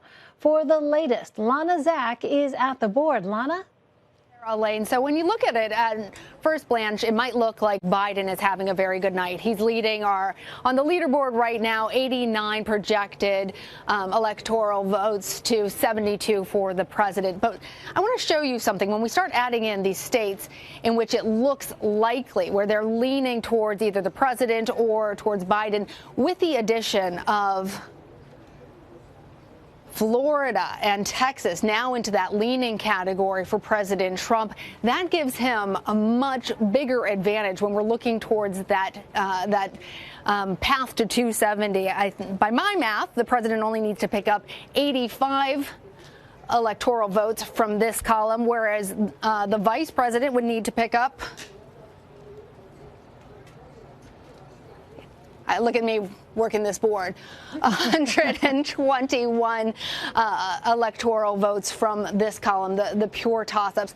And remember, Elaine, a lot of these states, we are not going to know what is happening in Pennsylvania, likely for several days. Pennsylvania, obviously, with its 20 electoral votes, going to be very important. Also, Ohio, with its 18 electoral votes. As we're looking at all of this math and seeing how things are changing every moment, what's obvious to me, Elaine, is that this is going to be a squeaker, that both men look like they are hanging on with a clear path for either one of them if they can turn the tides in their favor in this column. But really, this has to be a big blow to the Biden-Harris ticket to see Florida and Texas, two of the biggest states in terms of electoral votes, now leaning towards President Trump, Elaine. All right, Lana Zach, thank you. We will be checking in with you throughout the night. For more, let's bring in Caitlin Huey-Burns, Linda Tran, and Leslie Sanchez. Caitlin is our CBSN political reporter. Linda is a CBS News political contributor and Democratic strategist, and Leslie is a CBS News political analyst. Great to see you all. All right, so Caitlin, let me start with you. The U.S. could potentially see its highest voter turnout in a century this election. What is contributing to these record-breaking numbers? Well, that's a great thing to have all of these voters participating. It shows that the system is working, that people are engaged in this election and engaged in a process that has a real big impact on their daily lives. So seeing this involvement and seeing this early involvement is a very positive development at this stage. What has created such an interest in voting this time around, I think, is because of the coronavirus pandemic. Several months ago, when the pandemic was in its early stages, there was this question about how to conduct elections in this kind of environment. And lots of states either ramped up or expanded their absentee voter program to allow people options to cast ballots. Other states expanded the number of days that people could vote early. And I think that this really put a highlight on gave a civics lesson to everybody about the importance of voting, about the importance of knowing how to cast your ballot. We've talked to lots of voters on the ground in various key battleground states who have said that they have learned a lot about this process, that they're engaged in a way that they haven't been before, and that they were kind of studying and monitoring apps and the like to make sure their ballot was in to be counted because it meant that much to them. Well, the U.S. Postal Service missed a deadline set by a federal judge earlier today to sweep facilities in 12 postal districts for remaining mail-in ballots. Now, this order came days after a judge mandated the USPS implement extraordinary measures to get those ballots delivered on time. Linda, talk to us about the role mail-in ballots have played in this election, especially for Joe Biden, who appeared to take the lead in early voting. Well, clearly, mail-in ballots were a critical part of helping folks navigate in this pandemic world that we're living in to make sure that they knew that there was a safe way for them to exercise their right to vote. We also have to take a step back, though, and consider that there are a number of states that have exclusively done mail-in balloting for a very long time. Washington State happens to be one of them. And, of course, we've been doing mail-in ballot voting since the Civil War. And it's a critical way that members of our armed services, the men and women of our armed services, are able to cast their ballots as well. In 2016, we saw 252,000 ballots come in from the military. And so it's obviously a system that we've used to a great extent in the past. And in this cycle, we've seen the numbers drive up dramatically. In the early vote period, we saw that in states that reported the information, Joe Biden had Democrats had somewhat of an advantage. But we always knew that on Election Day, the vast majority of Donald Trump supporters were planning to vote in person. And so what I think we're witnessing right now is a little bit of that red mirage we've been talking about. And it is worth calling out that, while Florida and Texas may be leaning towards Donald Trump, those are must-win states for him, but not must-win states for Joe Biden. Yeah, I was going to just ask you about that, so I'm glad you addressed that, Linda. You read my mind. All right, well, most polls have closed already, but when we will see a final result is still, of course, very much up in the air. Leslie, what are the states that we should be looking at for possible insight into how this all might play out eventually? So we still have to wait and see, Elaine, how Florida is going to turn out. I mean, hopefully we'll see that very soon. But that's a very important state, not only for demographic changes, and you're seeing what's happening in areas like Miami-Dade, but also because you see that Biden did have slight improvements, 2 and 3 points on the margins, all the way up along the coast on both sides of the state. Is that going to replicate itself along the kind of the blue-collar Rust Belt? That's the question Republicans are asking themselves right now. Looking at Texas, and now we've moved into the kind of lean Republican, I'd still call it ruby red, for a lot of reasons. That of the 254 counties in Texas, about 230 are solid Republican, and they're very rural. They come in very late, traditionally, 2, 3 a.m. that you see those results, and that's what flips it back. But there's no doubt there's a lot of changes there. And we're going to see ultimately there's a win for Republicans in North Carolina. They're going to have the youngest Republican member now, 25 years old, who won his seat in North Carolina. So we're seeing some small victories, but how the map is going to be moving at those margins is really what we're going to be watching as we move up toward the Rust Belt. Well, the race in Iowa is a toss-up. Now, President Trump won the state back in 2016, but this year his support among voters with college degrees slipped. So, Caitlin, how did the two candidates' campaigns differ in that state of Iowa? That's right. The president would go to Iowa and campaign almost exclusively on the issue of trade. But Biden made a kind of a last-minute stop there a couple of days ago, which seemed to suggest that they may have seen some opportunities to gain some headway there. But that is a state that has that Donald Trump won by a significant margin in 2016, a state that he has returned to often as president. The states that we're looking at that could really be decisive here, of course, are Michigan, Wisconsin, and here where I am in Pennsylvania. These are states that delivered the White House to President Trump in 2016, and he won them all total by 80,000 votes. And that's why Democrats have been kind of on a mission to win them back in a way that's ramping up a different kind of coalition. And that's really what I'm looking for tonight, to see what the coalitions for these respective candidates are. Does Biden have the turnout among the Democratic base and try to replicate some of the Obama numbers that we saw in places like Philadelphia, where I am, in places like Detroit, and places like Milwaukee? Or do we see what we've been seeing a little bit in our exit polls and after the 2018 midterms, this kind of realignment within the Democratic Party and the Republican Party? Women, especially in the suburbs, college-educated voters moving away from the Republican Party and towards the Democrats. That could make a difference in those key states that I just mentioned, but also potentially in states like North Carolina and Arizona, states that will give us a good indication of where this race is headed tonight. Yeah, Leslie, very quickly, I want to get your thoughts on Arizona, especially, right? This is a state that is, of course, the land of Barry Goldwater, John McCain, a place that in just a few years ago people would not have necessarily thought could be a place where a Democrat could be competitive in this way. As you look at the landscape now, we talk about changing demographics. What do you see in Arizona? For many years, Elaine, the Mountainous West was a territory, kind of a group of territories that the Republicans felt they could be really competitive in, including Arizona. If you included Nevada, if you put Colorado in that area, and certainly everything kind of in that region, Republicans thought they could, not only because of the growing Hispanic vote, if they could earn 37 to 40% of Hispanic vote, they knew they could win statewide. But Donald Trump has changed the calculus of that, and the focus shifted back over to the Rust Belt. And what you saw in kind of slippage in some of those states, you saw an increase in working-class white voters. So the math is going to have to line up for him. All right. Caitlin Huey-Burns, Linda Tran, and Leslie Sanchez. I'm so sorry we have hard breaks.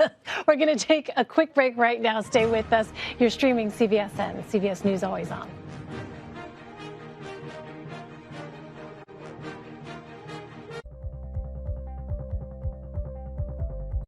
The biggest names in politics. Whoa, that's news. Do you think that the president has the authority to send in active duty troops? Face the questions you want answered. Did the CDC let the American people down? Tell me about the decision. When was it made? Who made it? What is the next area that you are concerned about? What does that mean for the risk of reinfection here in the United States? You bring up a very good point, Margaret. Margaret, that's a great question.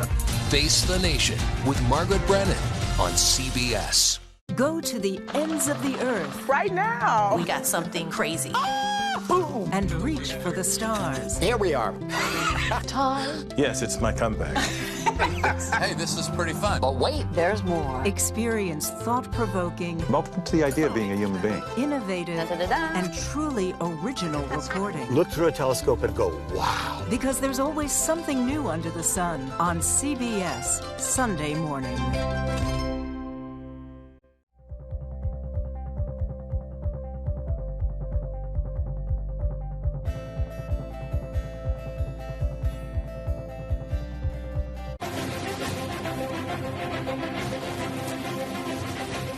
2020, America decides. This is your night, and welcome back to CBS News Election Headquarters in Times Square. We're watching the returns come in from 44 states where the polls have closed across America. Let's take a look at the states we've been calling the notable 9 all night that may decide this election.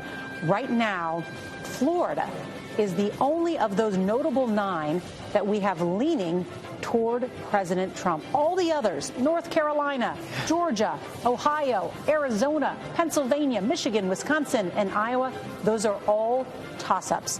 All right, let's check on the race to 270 electoral votes. And in that, Joe Biden leads 89 to 72. You might feel like it's late at home, 10:30 p.m. on the East Coast, but it is early on election night. Lots more votes to be counted because there is such an unprecedented vote out there. So the count just coming in. And you know it's early because of those notable 9. Only Florida is the one that has any tinge of color to it. In all those states the president's defending, they're all toss-ups still, even though a lot of votes have come in. Right. And you guys know part of the fun of election night is watching the states tick off, so you can watch the red turn to blue or blue turn to red, and you're pulling for your candidate. And to hear it still early as we sit here at 10:30. When does it become late, Nora? Midnight, 1 a.m.? I'm no longer on the morning schedule. Yes, I know. I know. So but you're usually asleep by now. In 2016, it was, what, 2:45 Yes, we were here till 2:30. That's right. I remember that, I do remember there were some hamburgers involved late in the middle of the night. But let me, as we were all together then. John, let's talk about Arizona, because that's a state where some of the vote is coming in. And I know you did that piece for 60 Minutes because it is unique in so many ways. Well, it is, and it's changing, and that's what makes Arizona interesting. It's one of these states where Democrats hope, it's at the edge of their hopes. Of course, Georgia and North Carolina are too, but 300 new people a day move into Maricopa County. It's the #1 county in the country in size. When Donald Trump won it, it was the biggest county he won in 2016. So that's why Jamie was focusing on Maricopa County. But the important thing to remember about Arizona is while it looks like Joe Biden's got a lead, they count a lot of votes early. There are votes on Election Day, and as we've seen on the East Coast, the president's doing better on Election Day than in the mail-in vote. So if anybody wants to get their hopes up about Arizona moving from being a red Republican state to blue, you've got a lot of waiting to do. Hey, John, how about that endorsement from Cindy Biden? Cindy McCain. Cindy McCain, yes. Yes, it's still Dr. Joe Biden. See, it is late. Yeah. I've been up since 3:24, Nora. This is late. But let's rewind. Let's go back to Cindy McCain's endorsement of Joe Biden. Longtime family friend. Right. But certainly on the other side of the aisle. Do you think that made a difference? She said, I hope that women will take a look and step over the line as I did. We'll see. I mean, there are two parts of the Cindy McCain endorsement that are interesting. One is she said suburban women look at Donald Trump and they don't feel secure. Remember, the president was saying, I'll keep you safe. Yes. Don't worry about my personality. She said it's his personality that makes people feel unsafe. Yes. That's one of the conversations going on tonight as we talk about white college-educated women and them turning to Joe Biden and away from President Trump. The second thing is there's a change in the Republican Party in Arizona. They see their future with Donald Trump. Mm-hmm. Jeff Flake was bounced out of the party, essentially. And endorsed Biden. And Cindy McCain said, I didn't leave the Republican Party, it left me. Of course, the Republican Party says, well, which of our policies do you disagree with? If you just disagree with Donald Trump, well, that's a personality thing, but we still promote the same things. That's the debate going on inside Arizona. Nora, well, you stand by. Yes, we have. Thank you, Margaret. Yes, CBS News has a projection at this hour, and that Joe Biden is the winner in the state of New Hampshire. Donald Trump had made a couple visits to try and win over voters there, but this is a state that is going to be in Joe Biden's column tonight, and those 4 electoral votes. And there is the national map at this hour. It is early yet, and not a lot of those electoral votes on the board just yet because of those notable 9 that we talked about, those states that are in white, outlined in black. Those will decide this election tonight. Florida, we have now leaning Trump. It could still flip back, but at this point we have it leaning Trump. Want to bring in our chief congressional correspondent, Nancy Cordes, because the other big story, battle for control of the United States Senate. Yes, Nora, and we do have some news to report. The first and probably the only Republican pickup in the Senate for the night. CBS News is now projecting that Doug Jones will lose his Senate seat in the very red state of Alabama. He's going to be losing to Tommy Tuberville, who's a former Auburn football coach endorsed by the president who campaigned for him. But Jones could get a consolation prize if Vice President Biden wins the presidency, because he's been discussed as a possible cabinet pick. Another big piece of news to report in the Lone Star State, Democratic hopes dashed there as well, because John Cornyn, we can project, will be the winner, and he will pick up a fourth term. Democrats had high hopes for the former military helicopter pilot MJ Hagar, but we're now projecting that John Cornyn is going to keep his seat. You'll recall that he sensed that he might need to create a little distance between himself and the president. He saw the president's poor poll numbers, and so he did an interview a couple of weeks ago where he said that his relationship with Mr. Trump was kind of like when you get married and you think you're going to be able to change your husband, but after 4 years or so, you realize you're not going to. Yes, I know that. I know that tune. But do you think that President Trump will remember this? I'm sure he seems to always remember when a member of Congress says something negative about him. But in this case, clearly John Cornyn was looking at the polls. They were neck and neck for Joe Biden and Donald Trump in Texas. And he thought, I need to show I am not in lockstep with Donald Trump, even though he has, for the most part, been over the past 4 years. Stand by. We have an important race update right now. CBS News is now characterizing Arizona as leaning toward Biden. Now, this is a lean. It can change. But we want to check in with Anthony Salvanto, because this is a state that Donald Trump won in 2016. It is something that Joe Biden had wanted to add to the Democratic column as a safety against some of the other states.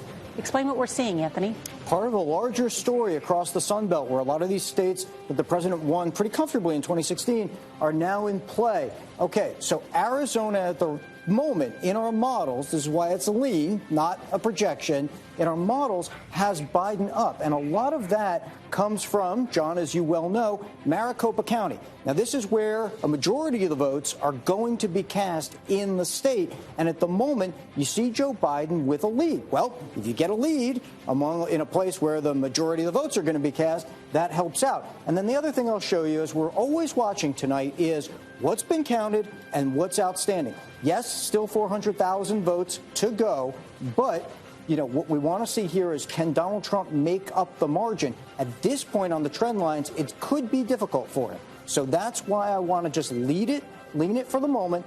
But that's where we are in Arizona, all about Maricopa County.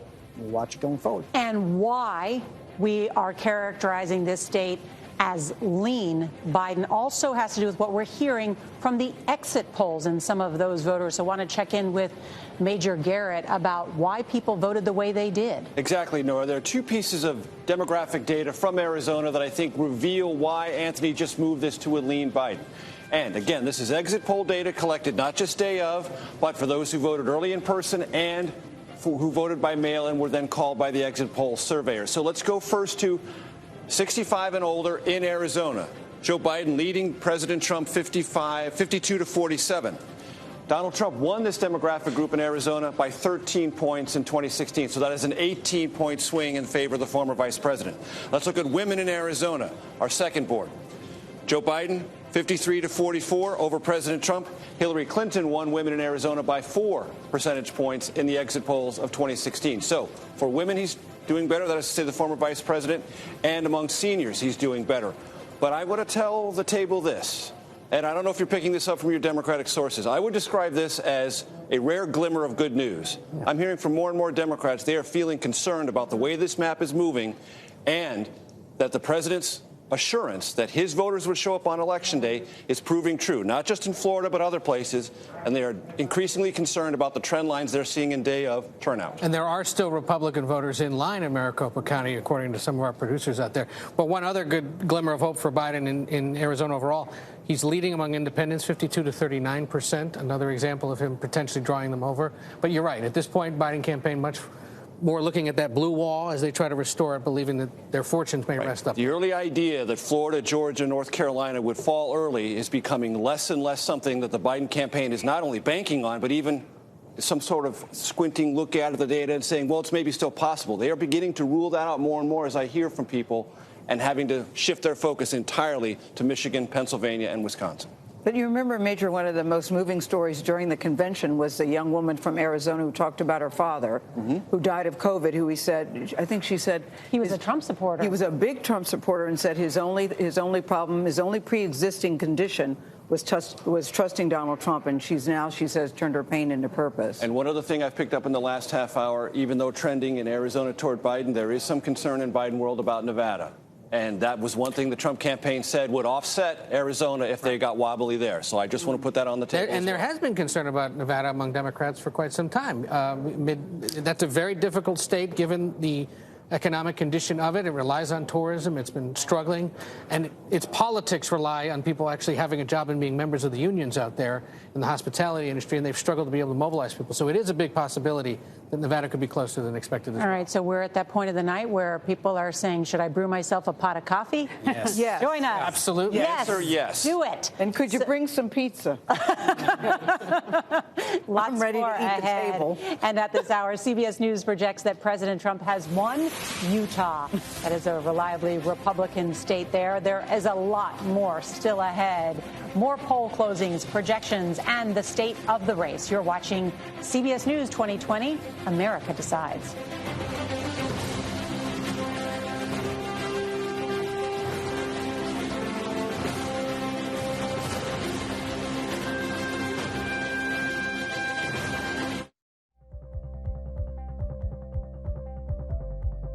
The biggest names in politics. Whoa, that's news. Do you think that the president has the authority to send in active duty troops? Face the questions you want answered. Did the CDC let the American people down? Tell me about the decision. When was it made? Who made it? What is the next area that you are concerned about? What does that mean for the risk of reinfection here in the United States? You bring up a very good point, Margaret. Margaret, that's a great question. Face the Nation with Margaret Brennan on CBS. Go to the ends of the earth. Right now. We got something crazy. And reach for the stars. Here we are. Time. Yes, it's my comeback. Hey, this is pretty fun. But wait, there's more. Experience thought-provoking, Welcome to the idea of being a human being. innovative, and truly original reporting. Look through a telescope and go, wow. Because there's always something new under the sun on CBS Sunday morning. It's not just left and right. What are the most vulnerable issues for both President Trump and for Joe Biden? It's not just wrong and right. What is the pitch to voters? The biggest pitch is going to be the economy. Our politics don't have to divide us. They can unite us. Healthcare is an animating issue for voters. This is why we're here, to help make sense of the most important issues in America. Thank you for helping to bring clarity on election night. Watch Red and Blue, weeknights at 5 on CBSN. This could be the worst that you've ever seen. Fires are going to get worse, and hurricanes are going to get worse, and they already are. Firefighters struggle to contain over 600 wildfires. Thousands of people evacuated. It's hard to find a place that has not been affected. This is hurricane look. Behind me, you can see that we are in the eye wall. Download the free CBS News app to watch.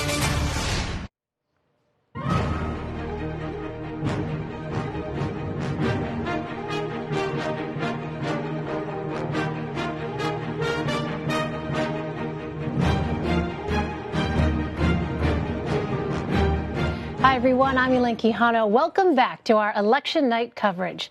The major battleground states that will decide the 2020 presidential election remain too close to call, as polls in most states have closed across the country. CBS News estimates that Florida moves from a toss-up to now leaning toward President Trump, while Nevada is leaning toward Joe Biden and Iowa is a toss-up. Lana Zach is at the board. Lana, what's the latest? Hey there, Elaine. It is a dynamic night. We've been crunching the numbers and seeing how they changed. As you just gave us these updates, I want to show how that now impacts our likely map. Obviously, 86 electoral votes projected for President Trump. But when we add in the likely column, he's at 175. For Biden, now doing a little bit better than the last time we checked in. 93 projected electoral votes, 160 when you add in everything that's happening here on the leaning and likely category. So again, it comes down to these states. And I want to show you on the map what's really important about those states. Take a look at so many of these states that are going to be essential, potentially for Biden, but also important for President Trump. But particularly, we know that the Biden-Harris campaign has been focusing on the Rust Belt here, with the exception, obviously, of Minnesota, which Hillary Clinton won in the last election, Iowa, Wisconsin, Michigan, Ohio, Pennsylvania. These were states that Trump was able to flip away from being a Democratic stronghold to his side in the last go-around. So we're learning a little bit more now about the demographics and what's happening in those Rust Belt states, which is what I was really interested in. So I want to show you a little bit about the voters and the economy and how they feel in these 5 states here. Rust Belt voters think that the economy is not good or poor by a margin of 51 to 48%. That looks pretty tight, but I just want to note for you, Elaine, that puts the an emphasis, just with a slight emphasis, that it's worse in the Rust Belt, the feeling from voters there, than elsewhere. Remember, we started off by talking about in the entire state. The national economy, 81% say that they're voting on the economy in Iowa, Michigan, Ohio, Pennsylvania, and Wisconsin, as opposed to just 16% voting on any other issues.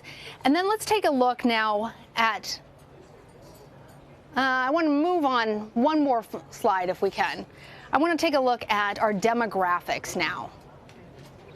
Men and women, because as you know, Elaine, and we have been talking about a lot, there has been a big emphasis from the Biden campaign at looking at white men in particular in this area here. Maybe we'll just look back over at the board and I'll show you, since that's not the graphic I wanted to show you.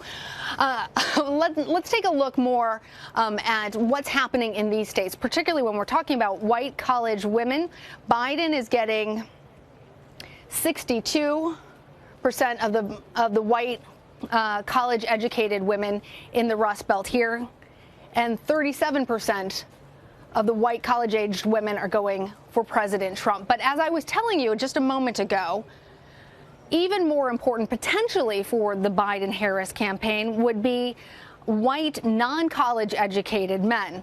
And in that category, Biden and Harris have 31% of those voters, according to our exit polls, compared to 67% for President Trump. Remember, Elaine, when Biden was campaigning in these states, part of what he was trying to do was show that he had this working class background, this middle class background, that he believed in labor unions, and hoping that that message was going to resonate for white working class men in the Rust Belt here. Right now, those numbers in our exit polls aren't really bearing that out. So we're going to continue watching this, but it's not necessarily great news for Biden and Harris right now. All right, Lana, Zach. Well, Lana, I know this is new technology that we have all been getting accustomed to. Great job tonight. And we've been doing this in the midst of this pandemic. So, right. You know, a lot of us aren't even in the building right now. But thank you so much for everything. And it's great to see you. It's great to see you, too. All right. It is nearly 11 p.m. on the East Coast, and polls are about to close in California, Idaho, Oregon, and Washington. There are 78 total electoral votes at stake in those states, but that doesn't mean the country will hear the results of the election anytime soon. More than 101 million people voted ahead of the election, and in many states, those votes will not be counted for several days. CBSN political reporter Caitlin Huey-Burns joins me now from Pennsylvania. Boy, Caitlin, I don't know how many times we've said Pennsylvania tonight, but first of all, just set the scene for us, because I want viewers to understand why it is that you are positioned where you are tonight. Yes, this is Pennsylvania. 20 electoral votes was determined by just 44,000 votes in 2016 for Donald Trump. The reason that we have been so focused on Pennsylvania, in addition to those facts that I just described, is because the ballots are the issue here in Pennsylvania. Remember, we've been talking about states ramping up their absentee ballot programs. They did that here in Pennsylvania. 3 million absentee ballots have gone out here. We saw a record number in the primary as well. But unlike some of these other states, Pennsylvania didn't start opening up those ballots. They weren't allowed to start opening up those ballots until 7 a.m. this morning. So I'm outside the Pennsylvania Convention Center here in Philadelphia. You can see it behind me. In that building right there is where all of those ballots of Philadelphia are going to be. So they're processing those ballots. It's going to take a while. As we're looking at this electoral map and all these battleground states in a race that looks pretty tight, at least at this point, it could possibly come down to Pennsylvania. And we have seen this effort by both candidates, Trump and Biden, spending lots and lots of time here in Pennsylvania in the final stretch. Kind of a precursor to how this night could go, that it could possibly come down to tonight. But remember, we may not have the results. We likely won't have the results in Pennsylvania because of how long it's going to take to count all of those ballots. Caitlin, let's talk about the Senate for a moment, because Democratic Senator Doug Jones lost his seat to Republican challenger Tommy Tuberville in Alabama. So remind us, even as we focus on the presidential contest, where does the race for control of the Senate stand now? That's right. That Alabama result is not surprising, really, because Doug Jones won that seat, the Democrat, a few years ago in very unusual circumstances. So it was pretty much expected that he would not win that race tonight, especially as the president takes Alabama. We also, however, have on the flip side, Cory Gardner, Republican senator from Colorado, has lost his race to John Hickenlooper, the former governor of Colorado. The Democrat has won there. So Democrats lost a seat in Alabama, gained one in Colorado. We're still keeping an eye, however, on those two key battlegrounds in the South, Georgia and North Carolina, not only for the presidential race, but they have competitive Senate races there as well. Those are races that we'll be watching for balance of power in the Senate, along with Iowa. All right, we want to let our viewers know we have another CBS News projection to tell them about. CBS News is projecting that Joe Biden will be the winner in Illinois with its 20 electoral votes. So we continue to keep an eye on those results. Caitlin, I also want to turn to the question of Arizona, because this is a development that's just happened here in the last hour or so, where we have seen the characterization of Arizona go from a toss-up to a now lean Biden. This is a state, as we talked with Leslie Sanchez, our CBS News analyst, a moment ago, about the changing demographics that have been happening in that state. What more can you tell us? Obviously, leaning Biden could still change, so we want to make sure people are aware, how fluid this is. But what can you tell us about that state in particular? Well, this is emerging as a really interesting battleground. President Trump won it in 2016, but by just about 3 percentage points. And Democrats have seen potential advantages that they could make there. Remember, in 2018, they elected a Democrat to the Senate, Kyrsten Sinema, and there's also a competitive Senate race between incumbent Republican Martha McSally, who was appointed to that seat after the death of John McCain, and against Mark Kelly, who has raised a lot of money in Arizona. This is a state where the Biden team believes that if they can win, that allows them to have this clearer path to 270. So that's a big state and shows kind of the changing demographics. And as we're trying to assess what the coalitions for these parties look like after tonight, what the coalitions for a winning race looks like for the president, looking at places like Arizona, where you have these changing demographics, where you have this growth and changing among particularly people in the suburbs, that is clearly something to watch for the presidential and the Senate race. Would be a very big deal for the Biden team and for Democrats, because as you mentioned, this is the home of Barry Goldwater. It's the home of John McCain, a very traditional Republican state. Well, Caitlin, let me also ask you about Florida, which is currently leaning toward President Trump.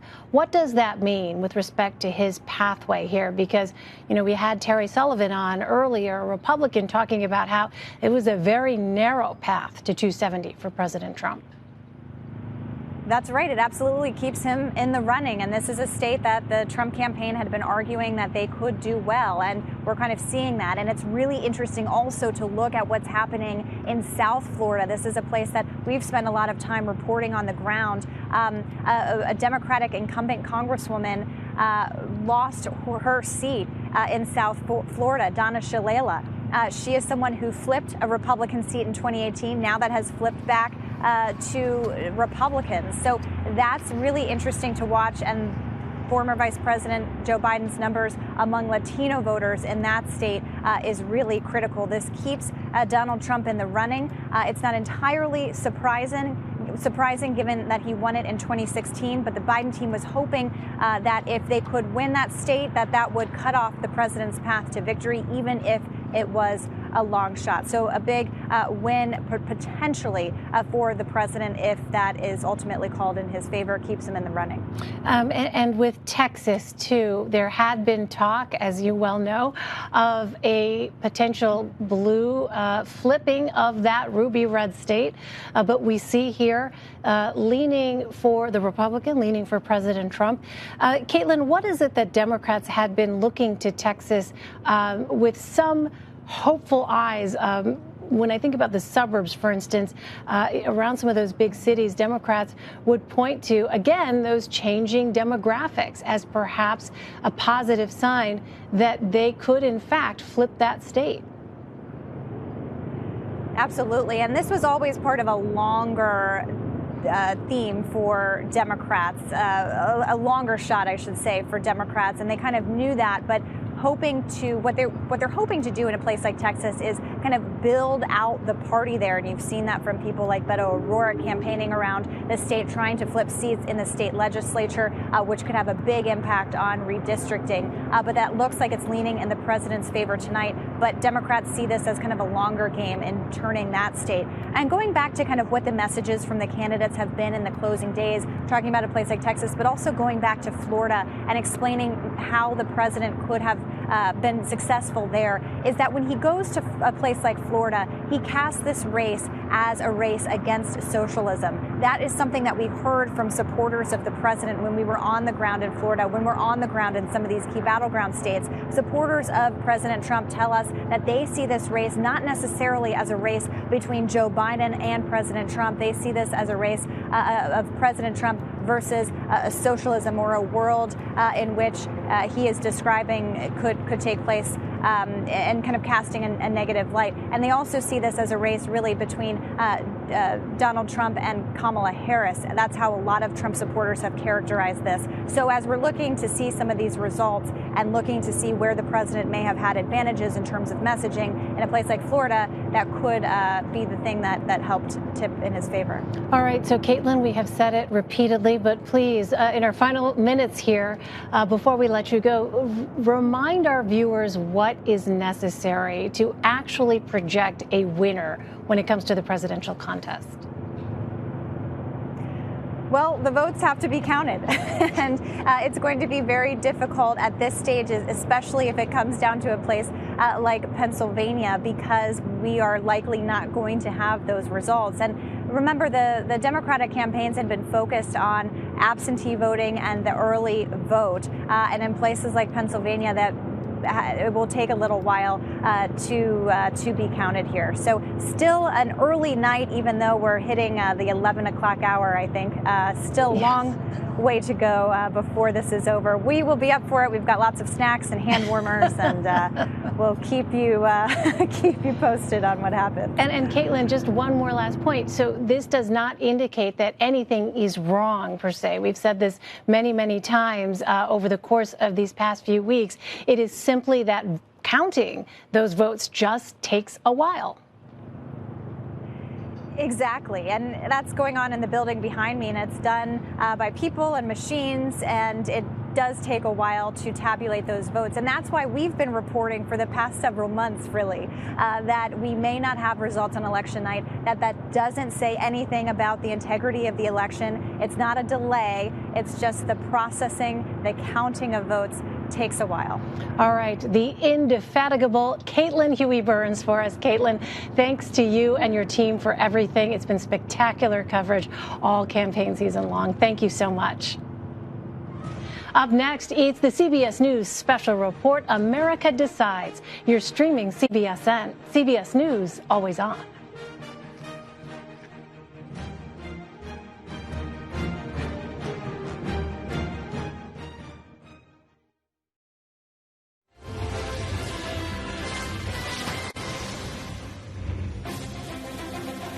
Welcome back to CBS News Election Night Headquarters. It's coming up on 11 o'clock in the east, 8 o'clock in the west. The polls are closing in 4 western states, including California. And here's the state of the race right now. CBS News projects President Trump has won these states: Indiana, Oklahoma, Kentucky, Tennessee, West Virginia, Arkansas, North Dakota, South Dakota, Alabama, South Carolina, and Utah. Joe Biden has won Vermont, Delaware, Massachusetts, New York, New Jersey, Connecticut, Maryland, Colorado, New Hampshire, Illinois, plus Washington, D.C. Most of the notable 9 states that could decide the election still toss-ups, but Florida leaning toward President Trump. We expected a tight race, and we're just getting started.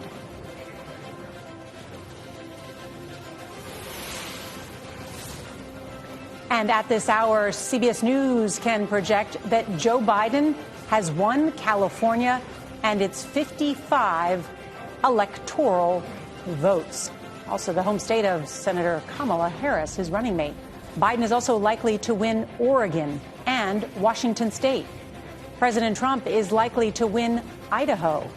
The electoral vote stands at Biden 168, President Trump 86. You need 270 to win the presidency. Well, the map finally has filled in, except for some of those notable 9 states that we said in the beginning it would be all down to that. For folks at home who have opened up a caffeinated beverage or an alcoholic one. We're looking at those states. And the reason they are so close at this hour is because so many people turned out, and we're waiting for some of the vote count to come in. Right, and one of the storylines of the evening has been that the Democrats voted early and in great and big numbers, and then the president's voters came out on Election Day and voted in great big numbers. Mm-hmm. And the vote is quite close in North Carolina, and then in Georgia, it's also taken them a little while to get the votes in, and There's Gwinnett County has only got 17% of the vote in, which is not very much. So that's also part of a little bit of a slowness there. What cities are Gwinnett County, John? When you say it's suburban Atlanta. It's suburban Atlanta. Okay, it's just outside Atlanta. It's the. I didn't know where it was. Where was it? It's the idea that that's where a lot of the population growth is, right around Atlanta. Let's take a wider aperture here. And Ed, I know you were talking to both campaigns, as I am as well, in between these breaks, emailing, and some people are wondering, well, if Biden can't win Florida, if it's getting close in North Carolina and Georgia, has this closed his path to the presidency? What are you hearing? No, not necessarily. If you talk to Biden campaign aides right now, they remain hopeful that they can flip Arizona. Would be the first time that Democrats have won it since 1992. They also believe that they will ultimately prevail in Michigan and Wisconsin. But those are 2 of those big states with a lot of absentee ballots. They're going to take a little while to vote because of the pandemic and the fact that voting was kind of lopsided this year. A lot of it came early.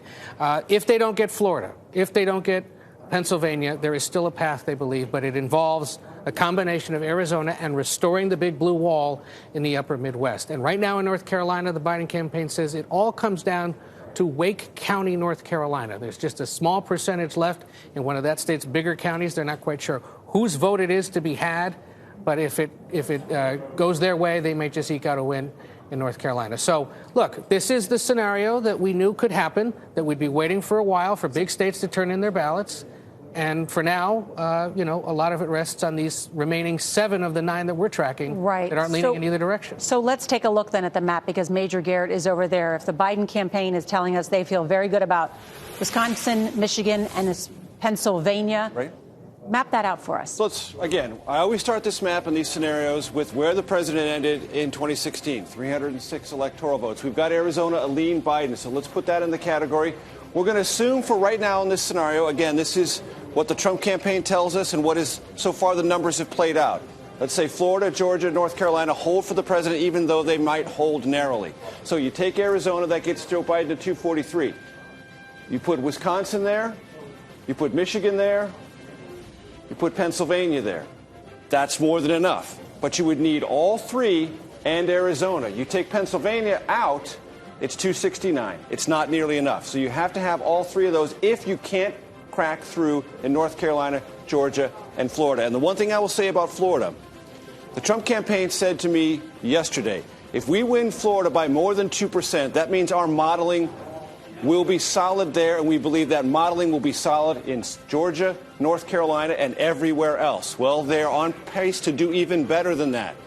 And every election at the presidential level is about knowing your model, knowing your voters, and knowing what they're going to do. And at this hour, at least in these early states, Georgia, North Carolina, and Florida, the Trump modeling is holding up. And isn't it entirely possible, Major, that Wisconsin, Michigan, and Pennsylvania, the path to a Biden presidency, remain white or not called tonight because they're counting the vote so slowly? Meaning not called, meaning they could be off the board in terms of allocations.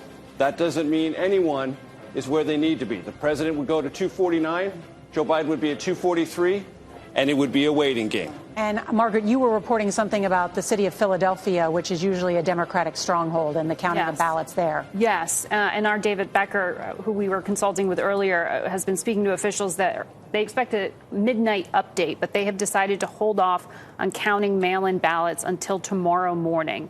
So additional ballots there will be on hold. This is part of a plan. However, it's notable because it is such a substantial population center, and it is one of these states more broadly that we are waiting on. Nora, it's also interesting that the Trump campaign is sending out fundraising emails, according to our Nicole Skenga, saying they're not going to call the race. So they're setting the table to their supporters that somehow the reason we're not announcing decisions as to how the states are leaning has something to do with some sort of conspiracy there. And it's not.